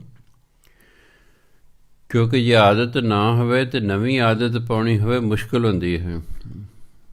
ਕੋਈ ਵੀ ਆਦਤ ਪਾਉਣੀ ਹੈ, ਭੈੜੀ ਆਦਤ ਛੇਤੀ ਪੈ ਜਾਂਦੀ ਹੈ, ਚੰਗੀ ਆਦਤ ਨੂੰ ਟਾਈਮ ਲੱਗਦਾ। ਤੁਸੀਂ ਕਹੋਗੇ ਇਹ ਕਿਉਂ ਜੀ? ਭੈੜੀ ਆਦਤ ਛੇਤੀ ਪੈਂਦੀ ਹੈ, ਚੰਗੀ ਆਦਤ ਬਹੁਤ ਸਮਾਂ ਲੱਗਦਾ ਹੈ। ਤੁਸੀਂ ਸੋਚੋਗੇ ਜੀ ਹੈ ਕਿਉਂ ਹੈ? ਸਾਡੇ ਅੰਦਰ ਬੁਰਾਈ ਜ਼ਿਆਦਾ ਹੈ, ਚੰਗਿਆਈ ਘੱਟ ਹੈ। ਅੰਦਰਲੀ ਬੁਰਾਈ ਬਾਹਰਲੀ ਬੁਰਾਈ ਨੂੰ ਬਹੁਤ ਛੇਤੀ ਪਕੜ ਲੈਂਦੀ ਹੈ। ਅੰਦਰ ਚੰਗਿਆਈ ਘੱਟ ਹੈ, ਇਸ ਲਈ ਬਾਹਰਲੀ ਚੰਗਿਆਈ ਨੂੰ ਫੜਦਿਆਂ ਫੜਦਿਆਂ ਉਹਨੂੰ ਟਾਈਮ ਲੱਗ ਜਾਂਦਾ। ਆਹ ਗੱਲ ਹੈ ਬਸ। ਬਾਹਰੋਂ ਉਸੇ ਚੀਜ਼ ਦਾ ਸਾਡੇ 'ਤੇ ਅਸਰ ਦਾ ਜਿਹੜੀ ਚੀਜ਼ ਸਾਡੇ ਅੰਦਰ ਪਹਿਲਾਂ ਹੀ ਹੈ। ਜਿਹੜੀ ਚੀਜ਼ ਸਾਡੇ ਅੰਦਰ ਪਹਿਲਾਂ ਨਹੀਂ, ਜੋ ਮਰਜ਼ੀ ਹੈ ਬਾਹਰੋਂ ਪਏ ਕਰੋ, ਉਹਦਾ ਅੰਦਰ ਅਸਰ ਨਹੀਂ ਹੋਵੇਗਾ। ਪਿਛਲੇ 500 ਸਾਲਾਂ ਤੋਂ ਮੈਂ ਵੈਸ਼ਨੂ ਚਲਿਆ ਰਿਹਾ। ਜਦ ਗੁਰੂ ਨਾਨਕ ਦੇਵ ਜੀ ਮਹਾਰਾਜ ਰਾਜਾ ਸ਼ਿਵ ਨਾਮ ਕੋਲ ਗਏ, ਉਦੋਂ ਦਾ ਵੈਸ਼ਨੂ ਚਲਿਆ ਰਿਹਾ। ਇਹੀ ਕਾਰਨ ਹੈ ਕਿ ਖਾਣ ਪੀਣ ਵਾਲਿਆਂ ਦੇ ਵਿੱਚ ਪੈਦਾ ਹੋਣ ਦੇ ਬਾਵਜੂਦ ਮੈਂ ਟੋਟਲੀ ਵੈਸ਼ਨੂ ਰਿਹਾ। ਨਹੀਂ, ਮੇਰਾ ਮਨ ਹੀ ਨਹੀਂ ਕੀਤਾ, ਕਿਉਂਕਿ ਅੰਦਰ ਉਹ ਹੈ ਹੀ ਨਹੀਂ ਸੀ। ਉਹ 500 ਸਾਲਾਂ ਦੇ ਅੰਦਰ ਸਭ ਕੁਝ ਮੁੱਕ ਗਿਆ ਸੀ, ਇਸ ਲਈ ਉਹ ਅਸਰ ਨਹੀਂ ਸੀ ਹੁੰਦਾ ਹੈਗਾ। ਇਹ ਨਹੀਂ ਕਿ ਮੈਂ ਬਚਪਨ ਸਿਆਣਾ ਸੀ, ਇਹ ਭਾਵ ਨਹੀਂ ਹੈਗਾ। ਬੱਚੇ ਨੂੰ ਕੀ ਪਤਾ ਕੀ ਖਾਣਾ ਅਤੇ ਕੀ ਨਹੀਂ, ਜੋ ਮਾਂ ਪਿਓ ਦਿੰਦੇ ਤਾਂ ਖਾਈ ਦੇਣਾ। ਇਸ ਲਈ ਮੈਂ ਦੇਖਿਆ ਬਾਹਰੋਂ ਉਸੇ ਚੀਜ਼ ਦਾ ਸਾਡੇ 'ਤੇ ਅਸਰ ਹੁੰਦਾ ਜੋ ਸਾਡੇ ਅੰਦਰ ਪਹਿਲਾਂ ਹੀ ਹੁੰਦੀ ਹੈ। ਪਿਛਲੇ ਜਨਮ ਥੋੜ੍ਹੀ ਬਹੁਤੀ ਪੀਤੀ ਹੈ, ਕਿਸੇ ਵਿਆਹ 'ਤੇ ਚਲੇ ਗਏ, 4-5 ਵਾਰ ਕਿਹਾ ਯਾਰ ਪੀ ਲੈ, ਖੁਸ਼ੀ ਦਾ ਮੌਕਾ ਹੈ, ਰੋਜ਼ ਰੋਜ਼ ਬੱਚਿਆਂ ਦੇ ਵਿਆਹ ਥੋੜ੍ਹੇ ਹੁੰਦੇ ਨੇ, ਆਏ ਹੈ ਤੂੰ ਹੈ, ਪੀ ਲੈ ਘੁੱਟ, ਕੁਛ ਨਹੀਂ ਹੁੰਦਾ ਹੈਗਾ। ਹਾਂ, ਇਹ ਖਾਣ ਪੀਣ ਲਈ ਬੜੇ 5-7 ਵਾਰੀ ਕਹੋ, ਉਹ ਤਿਆਰ ਹੋ ਜਾਏਗਾ। ਕਿਉਂ ਤਿਆਰ ਹੋ ਗਿਆ? ਕਿ ਉਹਦੇ ਅੰਦਰ ਉਹ ਹੈਗਾ ਸੀ ਬਸ, ਇਸ ਲਈ ਹੌਲੀ ਹੌਲੀ ਉਹ ਤਿਆਰ ਹੋ ਗਿਆ। ਇਸ ਲਈ ਗੁਰੂ ਮਹਾਰਾਜ ਕਹਿੰਦੇ ਹੈ ਸਾਡੇ ਅੰਦਰ ਸਭ ਕੁਛ ਹੀ। ਕੋਈ ਵਿਰਲਾ ਟਾਵਾਂ ਹੁੰਦਾ ਵੀ ਬਾਂਸ ਹੋਵੇ, ਨਹੀਂ ਤਾਂ ਚੰਦਨ ਦਾ ਸਾਰੇ ਦਰਖਤਾਂ 'ਤੇ ਅਸਰ ਹੁੰਦਾ, ਇੱਕ ਬਾਂਸ 'ਤੇ ਨਹੀਂ ਹੁੰਦਾ। ਇਸੇ ਤਰ੍ਹਾਂ ਹੀ ਕਈ ਗੱਲਾਂ ਦਾ 99% ਲੋਕਾਂ 'ਤੇ ਅਸਰ ਹੁੰਦਾ, ਇੱਕ ਦੇ 'ਤੇ ਨਹੀਂ ਹੁੰਦਾ। ਉਹ ਤੇ ਜੇ ਉਹ ਬੁਰਾ ਹੈ ਉਹ ਤਾਂ ਚੰਗੇ ਦਾ ਅਸਰ ਹੀ ਨਹੀਂ ਹੋਏਗਾ, ਅਤੇ ਜੇ ਪਹਿਲਾਂ ਹੀ ਚੰਗਾ ਤਾਂ ਉਹਦੇ ਬੁਰੇ ਦਾ ਅਸਰ ਨਹੀਂ ਹੁੰਦਾ। ਪਰ ਇਹ ਇੱਕ ਅੱਧਾ % ਹੀ ਹੁੰਦਾ, ਨਹੀਂ ਤਾਂ ਬਾਕੀ ਤਾਂ ਅਸਰ ਜੈਸੀ ਸੰਗਤ ਮਿਲਦੀ ਹੈ ਉਹਦਾ ਅਸਰ ਹੁੰਦਾ ਹੈ। ਜੈਸੀ ਸੰਗਤ ਵੈਸੀ ਰੰਗਤ। ਅੱਗੇ ਗੁਰੂ ਮਹਾਰਾਜ ਕਹਿੰਦੇ ਬਿਰਥੀ ਸਾਖਤ ਕੀ ਆਰਜਾ। ਬਿਰਥੀ ਮੈਨੇ ਵਿਅਰਥ, ਆਰਜਾ मैंने उम्र, साकत मैंने नास्तिक। जो नास्तिक है, जो भजन बंदगी नहीं करता, वो तो उम्र ही व्यर्थ है। जिन्ना जिउं लिया वो भी व्यर्थ, तो जिन्ना जे जिउना वो भी व्यर्थ। नास्तिक दी कहते उम्र ही व्यर्थ है, इसलिए नास्तिक नहीं होना। चाहे 5 मिनट करो वाहिगुरू वाहिगुरू, सवेरे नहा धो के बह जाओ चौकड़ी मार के, भावें 5 मिनट ही करो वाहिगुरू वाहिगुरू वाहिगुरू वाहिगुरू करते रहो। हौली हौली हौली हौली किरपा होंदी जाएगी। भाई साहब भाई वीर सिंह जी जिहड़े पंजाबी दे बड़े प्रसिद्ध लिखारी होए संत महात्मा भी सन, वो कलकत्ते जिले है दीवान लाण गए। दीवान तो बाद उन्होंने एक बीबी मिली, कहते भी वीर जी मैं मेरा मन उदास रहिंदा है, मैं बहुत दुखी हूँ। वो कहते बीबा तू सवेरे नहा तो कर सिर्फ 5 मिनट लिए वाहिगुरू वाहिगुरू करया करो, तो अगले साल असीं आवांगे, फिर तू सानूं दस्सो की फर्क पिया। वो 5 मिनट वाहिगुरू वाहिगुरू करद्या करद्या उन्होंने कोई रस आउण लग पिया। फिर उन्हें महीने 10 मिनट करता, फिर हौली हौली अद्धा घंटा करता, फिर घंटा करता, फिर 1.5 घंटा करता। साल बाद जब भाई साहब भाई वीर सिंह दोबारा कलकत्ते गए, वो बीबी मिली, कही तुहाडा बहुत बहुत धन्नवाद है जी, हुण तां मैं 1.5 घंटा भजन बंदगी च लगी रहिंदी हूँ। जे पहले ही कहोगे 1.5 घंटा बैठो तो नहीं बैठोएगा, क्योंकि इस रुचि नहीं हैगी। रुचि भी हौली हौली हौली हौली बनानी पैंदी है, हौली हौली वधाई जाओ, वो फिर महसूस नहीं हुंदा।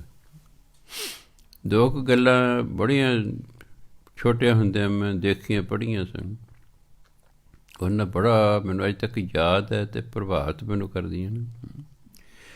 मैं टीचर जाके लगा 1963 ਦੇ ਵਿੱਚ ਮਹਿੰਦਰਗੜ੍ਹ ਜ਼ਿਲ੍ਹੇ 'ਚ। ਜਿਹੜਾ ਸਾਡਾ ਪ੍ਰਿੰਸੀਪਲ ਸੀ ਉਹਦਾ ਲੜਕਾ 5ਵੀਂ ਜਮਾਤ ਦੇ ਵਿੱਚ ਦਿੱਲੀ ਪੜ੍ਹਦਾ ਹੁੰਦਾ ਸੀ। ਉਹ ਛੁੱਟੀਆਂ 'ਚ ਆਇਆ, ਪ੍ਰਿੰਸੀਪਲ ਕਹਿੰਦਾ ਐਵੇਂ ਫਿਰੀ ਜਾਏ, ਤੁਸੀਂ ਇਹਨੂੰ ਟਿਊਸ਼ਨ ਪੜ੍ਹਾ ਦਿਓ ਵੀ ਅੰਗਰੇਜ਼ੀ ਸਾਹਿਬ ਪੜ੍ਹਾ ਦਿਆ ਕਰੋ। ਜਦੋਂ ਮੈਂ ਉਹਨੂੰ ਇਹਦੀ ਅੰਗਰੇਜ਼ੀ ਦੀ ਕਿਤਾਬ ਵੇਖੀ ਤਾਂ ਉਹਦਾ ਉਹ ਸਟੈਂਡਰਡ ਸੀ ਜੋ ਮੇਰਾ 10ਵੀਂ ਦਾ ਸੀ। ਚਲੋ ਮੈਂ ਕਿਹਾ ਜੀ ਪੜ੍ਹਾ ਦਾਂਗਾ। ਉਹਦੇ 'ਚ ਇੱਕ ਬਹੁਤ ਵਧੀਆ ਕਹਾਣੀ ਸੀ, ਉਹ 'ਚ ਲਿਖਿਆ ਸੀ ਵੀ ਇੱਕ ਬੰਦੇ ਨੇ ਆਪਣੇ ਬੱਚੇ ਨੂੰ ਦਿੱਲੀ ਦੇ ਸਪੋਰਟਸ ਸਕੂਲ ਦੇ ਵਿੱਚ ਦਾਖਲ ਕਰਾਉਣਾ ਸੀ, ਜਿਹੜਾ ਖੇਡਾਂ ਦਾ ਸਕੂਲ ਹੁੰਦਾ, ਉਸ ਦਾਖਲ ਕਰਾਉਣਾ ਸੀ। ਪਰ ਉਹ 'ਤੇ ਸ਼ਰਤ ਇਹ ਸੀ ਕਿ ਪਹਿਲੇ ਹੀ ਦਿਨ ਬੱਚੇ ਨੂੰ 6 ਸਾਲ ਦੇ ਬੱਚੇ ਨੂੰ ਪਹਿਲੇ ਹੀ ਦਿਨ 14 ਫੁੱਟ ਦੀ ਉਚਾਈ ਤੋਂ ਛਾਲ ਮਾਰਨੀ ਪਵੇਗੀ। ਜਿਹੜਾ ਛਾਲ ਮਾਰ ਦੇਗਾ ਉਸ ਨੂੰ ਅਸੀਂ ਦਾਖਲ ਕਰ ਲਾਂਗੇ।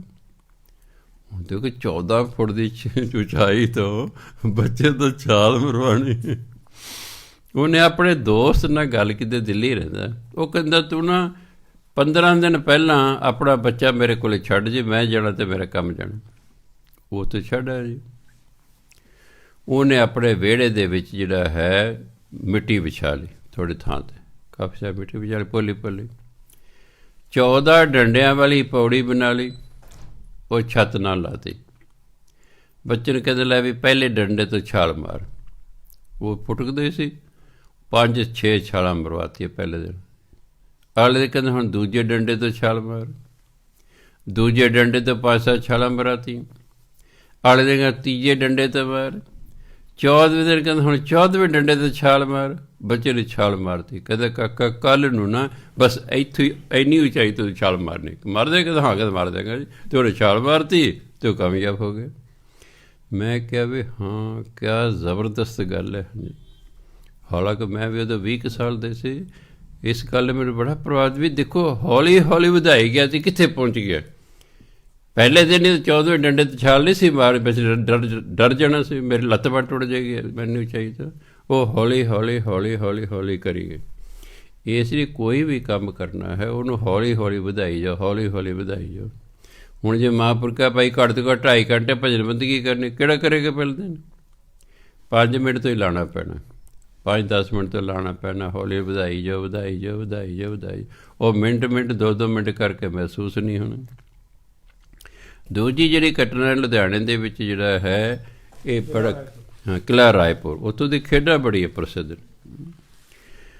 ਅਖੀਰਲੇ ਦਿਨ ਇੱਕ ਬੰਦੇ ਨੇ ਆਪਣੀ ਮੱਝ ਚੱਕਣੀ ਸੀ ਮੋਢੇ 'ਤੇ, ਅਤੇ ਉਹਨੇ ਬੜਾ ਕੱਟ, ਮੇਰਾ ਦੋਸਤ ਕਹਿੰਦਾ ਤੈਨੂੰ ਵਿਖਾ ਕੇ ਲੈ ਚਲੇ ਗਏ ਸੀ ਉੱਤੇ। ਚਲੋ ਜੀ, ਉੱਚੀ ਥਾਂ 'ਤੇ ਅਸੀਂ ਖੜ੍ਹ ਗਏ, ਕੱਟ ਬਹੁਤ ਸੀ। ਫਿਰ ਉਸ ਬੰਦੇ ਨੇ ਜੀ ਮੱਝ ਚੱਕਤੀ ਆਪਣੇ ਮੋਢੇ 'ਤੇ, ਕਿੰਨੀ ਭਾਰੀ ਮੱਝ ਹੁੰਦੀ ਬੰਦੇ ਦੇ ਮੁਕਾਬਲੇ 'ਤੇ। ਫਿਰ ਉਹਦੀ ਇੰਟਰਵਿਊ ਲਈ, ਬਈ ਤੂੰ ਕਿਵੇਂ ਇੰਨੀ ਭਾਰੀ ਮੱਝ ਚੱਕਤੀ? ਉਹ ਕਹਿੰਦਾ 3 ਸਾਲ ਪਹਿਲਾਂ ਜੀ ਇਹਦੀ ਮਾਂ ਜਦੋਂ ਸੂਈ ਸੀ ਇਹ ਕੱਟੀ ਦਿੱਤੀ, ਮੈਂ ਪਹਿਲੇ ਦਿਨ ਇਸ ਨੂੰ ਚੱਕਿਆ, 2-3 ਵਾਰੀ, ਦੂਜੇ ਦਿਨ ਵੀ ਇਹਨੂੰ ਚੱਕਿਆ, ਤੀਜੇ ਦਿਨ ਵੀ ਚੱਕਿਆ, ਚੌਥੇ ਦਿਨ ਵੀ ਚੱਕਿਆ, ਮੈਨੂੰ 3 ਸਾਲ ਹੋ ਗਏ ਉਹਨੂੰ ਚੱਕਦਿਆਂ ਹੋਇਆਂ। ਹੁਣ ਜਦੋਂ ਮੈਨੂੰ ਚੱਕਣਾ ਇਹ ਆਪ ਹੀ ਐਕਟਿਵ ਹੋ ਜਾਂਦੀ ਹੈ, ਤਿਆਰ ਹੁੰਦੀ ਮੈਨੂੰ ਚੱਕੂਗਾ। ਹਾਂਜੀ, ਤੁਸੀਂ ਦੇਖੋ ਕਦੇ ਨੋਟ ਕਰੋ, ਸੁੱਤਾ ਹੋਇਆ ਬੱਚਾ ਅਤੇ ਜਾਗਦਾ ਬੱਚਾ ਜੇ ਅਸੀਂ ਤੱਕੜੀ 'ਤੇ ਰੱਖ ਕੇ ਤੋਲੋ ਨਾ ਭਾਰੀ ਕੁਝ ਨਹੀਂ ਹੁੰਦਾ, ਪਰ ਸੁੱਤੇ ਹੋਏ ਨੂੰ ਜਦੋਂ ਤੁਸੀਂ ਚੱਕੋਗੇ ਤੁਹਾਨੂੰ ਭਾਰਾ ਲੱਗੇਗਾ, ਜਾਗਦੇ ਨੇ ਜਦੋਂ ਚੱਕੋਗੇ ਹੌਲਾ ਲੱਗੇਗਾ। ਕਿਉਂ? ਜਿਹੜਾ ਜਾਗ ਰਿਹਾ ਬੱਚਾ ਉਹ ਪਹਿਲੇ ਤੁਹਾਡੇ ਕੁੱਛੜ ਚੜ੍ਹਨਾ ਚਾਹੁੰਦਾ, ਉਹ ਆਪ ਹੀ 'ਤੇ, ਇਸ ਲਈ ਤੁਹਾਨੂੰ ਹੌਲਾ ਲੱਗਦਾ। ਜਿਹੜਾ ਸੁੱਤਾ ਹੋਇਆ ਤਾਂ ਨਿਢਾਲ ਹੈ ਉਹ ਤੁਹਾਨੂੰ ਭਾਰਾ ਲੱਗਦਾ, ਹਾਲਾਂਕਿ ਭਾਰ ਤੇ ਉਹ ਨਹੀਂ ਹੁੰਦਾ। ਜਿਵੇਂ ਅਸੀਂ ਪਹਿਲੀ 'ਚ ਪੜ੍ਹਦੇ ਅਤੇ ਇੰਸਪੈਕਟਰ ਆ ਗਿਆ ਸਾਡੇ ਸਕੂਲ 'ਚ, ਕਹਿੰਦਾ ਬੱਚਿਓ ਜਿਹੜਾ ਮੇਰੇ ਪ੍ਰਸ਼ਨ ਦਾ ਉੱਤਰ ਦਾ ਮੈਂ 1 ਰੁਪਈਆ ਇਨਾਮ ਦੇਵਾਂਗਾ। ਉਦੋਂ 2 ਆਨੇ ਸਾਡੀ ਫੀਸ ਕੁੱਲ ਹੁੰਦੀ ਸੀ, 1 ਰੁਪਏ ਦਾ ਇਨਾਮ ਦੇਵਾਂਗਾ ਜਿਹੜਾ ਮੇਰੇ ਪ੍ਰਸ਼ਨ ਦਾ ਉੱਤਰ ਦੇ ਦੇਗਾ। ਹਾਂਜੀ, ਕਹਿੰਦਾ ਵੀ 1 ਸੇਰ ਰੂੰ ਭਾਰਾ ਹੁੰਦਾ ਕਿ 1 ਸੇਰ ਲੋਹਾ ਭਾਰਾ ਹੁੰਦਾ? ਸਾਰੇ ਕਹਿੰਦੇ ਲੋਹਾ। ਉਹ ਕਹਿੰਦੇ ਨਹੀਂ ਬੱਚਿਓ, ਉਹ ਵੀ 1 ਸੇਰ ਹੈ, ਉਹ ਵੀ 1 ਸੇਰ ਹੈ, ਕੁਝ ਨਹੀਂ ਹੋਇਆ। ਸੋ ਇਸ ਤਰ੍ਹਾਂ ਉਹ ਕਹਿੰਦਾ ਮੈਂ ਇਸ ਤਰ੍ਹਾਂ ਇਸ ਨੂੰ ਚੱਕਦਾ, ਹੌਲ ਮੇਰਾ ਅਭਿਆਸ ਹੋਈ ਗਿਆ, ਭਾਰ ਚੱਕਣ ਦਾ ਹੋਈ ਗਿਆ, 3 ਸਾਲ ਮੈਂ ਚੱਕਦਾ ਅਤੇ ਇਸ ਨੂੰ ਚੱਕਦਾ ਇਸ ਤਰ੍ਹਾਂ। ਇਹ 2 ਚੀਜ਼ਾਂ ਨੇ ਮੇਰੇ 'ਤੇ ਮੈਨੂੰ ਬਹੁਤ ਪ੍ਰਭਾਵਿਤ ਕੀਤਾ। ਮੈਂ ਦੇਖੋ ਅਗਰ ਤਰੱਕੀ ਕਰਨੀ ਹੈ, ਕਿਸੇ ਚੀਜ਼ 'ਚ ਵਾਧਾ ਕਰਨਾ, ਹੌਲੀ ਹੌਲੀ ਹੌਲੀ ਵਧਾਈ ਜਾਓ ਵਧਾਈ ਜਾਓ ਵਧਾਈ ਜਾਓ ਵਧਾਈ ਜਾਓ ਵਧਾਈ ਜਾਓ। ਜੇ ਤੁਸੀਂ 1 ਮਿੰਟ ਵੀ ਆਪਣਾ ਸਿਮਰਨ ਰੋਜ਼ ਵਧਾਉਣ ਲੱਗੋ, 5 ਮਿੰਟ, ਦੂਜੇ ਦਿਨ 6 ਮਿੰਟ, ਤੀਜੇ ਦਿਨ 7 ਮਿੰਟ, ਚੌਥੇ ਦਿਨ 8 ਮਿੰਟ, ਹੈ ਕਈ ਘੰਟਿਆਂ 'ਤੇ ਅਸੀਂ ਪਹੁੰਚ ਜਾਵਾਂਗੇ। 1 ਮਿੰਟ ਬੰਦਾ 1 ਮਿੰਟ ਵਧਾਉਣਾ ਕੋਈ ਔਖਾ ਨਹੀਂ ਹੈਗਾ, ਕਿਤੇ ਦੇ ਕਿਤੇ ਪਹੁੰਚ ਜਾਵਾਂਗੇ। ਸੋ ਇਸ ਲਈ ਹਾਲਾਂਕਿ ਬੱਚਿਆਂ ਦੀ ਕਹਾਣੀਆਂ ਜੋ ਹੁੰਦੀਆਂ, ਪਰ ਮੈਂ ਬਹੁਤ ਪ੍ਰਭਾਵਿਤ ਹਾਂ, ਮੈਨੂੰ ਬਹੁਤ ਵਧੀਆ ਲੱਗੀ। ਕਈ ਜੇ ਪੜ੍ਹਦੇ ਹੋਏ ਕਈ ਗੱਲਾਂ ਬੜੀਆਂ ਵਧੀਆ ਲੱਗਦੀਆਂ ਸਨ, ਫਿਰ ਉਹ ਸਾਰੀ ਜ਼ਿੰਦਗੀ ਉਹ ਯਾਦ ਰਹਿੰਦੀ। ਜਿਵੇਂ 7ਵੀਂ 'ਚ ਪੜ੍ਹਦਾ ਸੀ, ਇੰਗਲਿਸ਼ ਦੀ ਕਿਤਾਬ 'ਚ ਉਹ 'ਚ ਆਇਆ, ਕਹਿੰਦਾ there are men who have eyes but do not see. ਬਹੁਤ ਸਾਰੇ ਲੋਕ ਨੇ ਜਿਹਨਾਂ ਦੀ ਅੱਖਾਂ ਹਨ ਪਰ ਵੇਖਦੇ ਨਹੀਂ। There are men who have ears but do not hear. ਬਹੁਤ ਸਾਰੇ ਲੋਕ ਜਿਹਨਾਂ ਦੇ ਕੰਨ 'ਤੇ ਹਨ, ਸੁਣਦੇ ਨਹੀਂ। ਮੈਂ ਯਾਰ ਗੱਲ ਤਾਂ ਬਿਲਕੁਲ ਠੀਕ ਹੈ। ਅਗਲਾ ਕਹਿੰਦਾ ਬੋਲਾ ਓਏ, ਤੈਨੂੰ ਸੁਣਿਆ ਨਹੀਂ, ਸੁਣਦੇ ਨਹੀਂ, ਅੰਨੇ ਦਿਸਦਾ ਨਹੀਂ, ਅੱਖਾਂ ਹੈਗੀਆਂ। ਕਿੱਥੇ 7ਵੀਂ 1957, ਕਿੱਥੇ ਅੱਜ ਦਾ ਸਮੇਂ, ਉਸ ਤਰ੍ਹਾਂ ਯਾਦ ਰਹਿ ਗਈ। 10ਵੀਂ 'ਚ ਪੜ੍ਹਦਾ ਸੀ, ਇੱਕ ਪਾਤਰ ਦੂਜੇ ਨੂੰ ਪੁੱਛਦਾ ਭੋਜਨ ਕਦੋਂ ਖਾਣਾ ਚਾਹੀਦਾ? ਉਹ ਕਹਿੰਦਾ ਗਰੀਬ ਨੂੰ ਜਦੋਂ ਮਿਲੇ, ਅਮੀਰ ਦਾ ਜਦੋਂ ਜੀਅ ਕਰੇ। ਹਾਂ ਯਾਰ, ਕਿੰਨੀ ਵਧੀਆ ਗੱਲ। ਸੋ ਇਸ ਲਈ ਇਹ ਧਰਮ ਦੇ ਵਿੱਚ ਕਈ ਬੜੀਆਂ ਜ਼ਬਰਦਸਤ ਗੱਲਾਂ ਲਿਖੀਆਂ ਹੁੰਦੀਆਂ ਨੇ ਜਿਹੜੀਆਂ ਸਿੱਧੀ ਮਨ 'ਤੇ ਅਸਰ ਕਰਦੀਆਂ, ਔਰ ਤੇ ਸਾਰੀ ਉਮਰ ਯਾਦ ਰਹਿੰਦੀਆਂ ਗੱਲਾਂ। ਹਾਂਜੀ, ਇਸ ਲਈ ਗੁਰੂ ਮਹਾਰਾਜ ਕਹਿੰਦੇ ਬਿਰਥੀ ਸਾਖਤ ਕੀ ਆਰਜਾ, ਨਾਸਤਕ ਬੰਦੇ ਦੀ ਉਮਰ ਹੀ ਕਦੇ ਵਿਅਰਥ ਗਈ, ਕਿਉਂਕਿ ਆਇਆ ਸੀ ਨਾਮ ਜਪਣ, ਨਾਮ ਜਪਦਾ ਨਹੀਂ, ਇਸ ਲਈ ਸਮਾਂ ਵਿਅਰਥ ਗਿਆ। ਸਾਜ ਬਿਨਾ ਕਹਿ ਹੋਵਤ ਸੂਚਾ, ਕਹਿ ਮੈਨੇ ਕਿਵੇਂ? ਇਹਨੂੰ ਕਹਿ ਨਹੀਂ ਪੜ੍ਹਨਾ, ਉਹ ਹੁੰਦਾ ਕਹਾਂ। ਜੇ ਕਹਿ ਪੜ੍ਹੋਗੇ ਉਹਦਾ ਅਰਥ ਹੋ ਗਿਆ ਕਹਾਂ, ਕਿੱਥੇ। ਕਹਿ ਮੈਨੇ ਕਿਵੇਂ। ਸਾਜ ਬਿਨਾ ਕਹਿ ਹੋਵਤ ਸੁਚ। ਸੱਚ ਤੋਂ ਬਿਨਾ, ਪਰਮਾਤਮਾ ਦੇ ਨਾਮ ਤੋਂ ਬਿਨਾ ਮਨ ਕਿਵੇਂ ਸੁੱਚਾ ਹੋ ਸਕਦਾ ਹੈ। ਨਾਮ ਤੋਂ ਬਿਨਾ ਮਨ ਸੁੱਚਾ ਹੀ ਨਹੀਂ ਹੁੰਦਾ ਹੈ। ਇਸ ਲਈ ਜੇ ਮਨ ਨੂੰ ਸੁੱਚਾ ਕਰਨਾ ਫਿਰ ਨਾਮ ਜਪਣਾ ਪਏਗਾ, ਬਾਣੀ ਪੜ੍ਹਨੀ ਪਏਗੀ, ਕਿਉਂਕਿ ਜਿੰਨਾ ਚਿਰ ਮਨ ਮੈਲਾ ਰੱਬ ਨਹੀਂ ਮਿਲਦਾ। ਰੱਬ ਦੀ ਕੋਈ ਸ਼ਰਤ ਹੈ, ਆਪਣਾ ਮਨ ਸਾਫ਼ ਕਰ ਲਓ। ਫਿਰ ਰੱਬ ਕਿਤੇ ਕਿਵੇਂ ਹੋਏਗਾ ਸਾਫ਼। ਕਹੋ ਨਾਨਕ ਸੱਚ ਧਿਆਈਏ, ਸੁਚ ਹੋਵੇ ਤਾਂ ਸੱਚ ਪਾਈ। ਸੱਚ ਧਿਆਈਏ, ਰੱਬ ਨੂੰ ਯਾਦ ਕਰੋ, ਤੁਸੀਂ ਮਨ ਦੇ ਸੁੱਚੇ ਹੋ ਜਾਓਗੇ, ਤੁਹਾਨੂੰ ਸੱਚ ਦੀ ਪ੍ਰਾਪਤੀ ਹੋ ਜਾਏਗੀ। ਬਸ ਢੰਗ ਤੇ ਬਿਲਕੁਲ ਸੌਖਾ ਹੈ, ਪਰ ਇਹਨੂੰ ਜਿਹੜਾ ਵਰਤੋਂ 'ਚ ਲਿਆਉਣਾ ਉਹ ਔਖਾ ਹੈ। ਰੱਬ ਨੂੰ ਪਾਉਣ ਦਾ ਢੰਗ ਬਿਲਕੁਲ ਸੌਖਾ ਦੱਸਿਆ ਭਗਵਾਨ ਕਿ ਭਾਈ ਨਾਮ ਜਪੀ ਜਾਓ, ਤੁਹਾਡਾ ਮਨ ਸਾਫ਼ ਹੋ ਜਾਏਗਾ। ਜਦੋਂ ਮਨ ਸਾਫ਼ ਹੋ ਗਿਆ ਤੁਹਾਨੂੰ ਪਰਮਾਤਮਾ ਦੀ ਪ੍ਰਾਪਤੀ ਹੋ ਜਾਏਗੀ। ਜੇ ਆਪਾਂ ਨੂੰ ਅਜੇ ਤੱਕ ਨਹੀਂ ਹੋਈ ਤਾਂ ਇਹਦਾ ਮਤਲਬ ਮਨ 'ਚ ਅਜੇ ਮੈਲ ਲੱਗੀ ਹੋਈ ਹੈ। ਅਜੇ ਕਿਸੇ ਨਾ ਕਿਸੇ ਖੂੰਜੇ 'ਚ ਮੈਲ ਹੈਗੀ, ਹੌਲੀ ਹੌਲੀ ਲਾਉਂਦੇ ਰਹੀਏ। ਤਾਂ ਕਹਿੰਦੇ ਨਾਮ ਤੋਂ ਬਿਨਾਂ ਕਦੇ ਬੰਦਾ ਸੁੱਚਾ ਹੁੰਦਾ ਹੀ ਨਹੀਂ ਹੈ। ਬਿਰਥਾ ਨਾਮ ਬਿਨਾ ਤਨ ਅੰਧ। ਜਿਹੜਾ ਤਨ ਨਾਮ ਹੀ ਨਹੀਂ ਜਪਦਾ ਉਹ ਤੇ ਅੰਧ ਹੈ, ਅਗਿਆਨੀ ਹੈ, ਉਹ ਤੇ ਵਿਅਰਥ ਹੈ। ਨਾਮ ਤੋਂ ਬਿਨਾਂ ਤਾਂ ਸਰੀਰ ਹੀ ਵਿਅਰਥ ਹੈ। ਮੁੱਖ ਆਵਤ ਤਾਕੈ ਦੁਰਗੰਧ।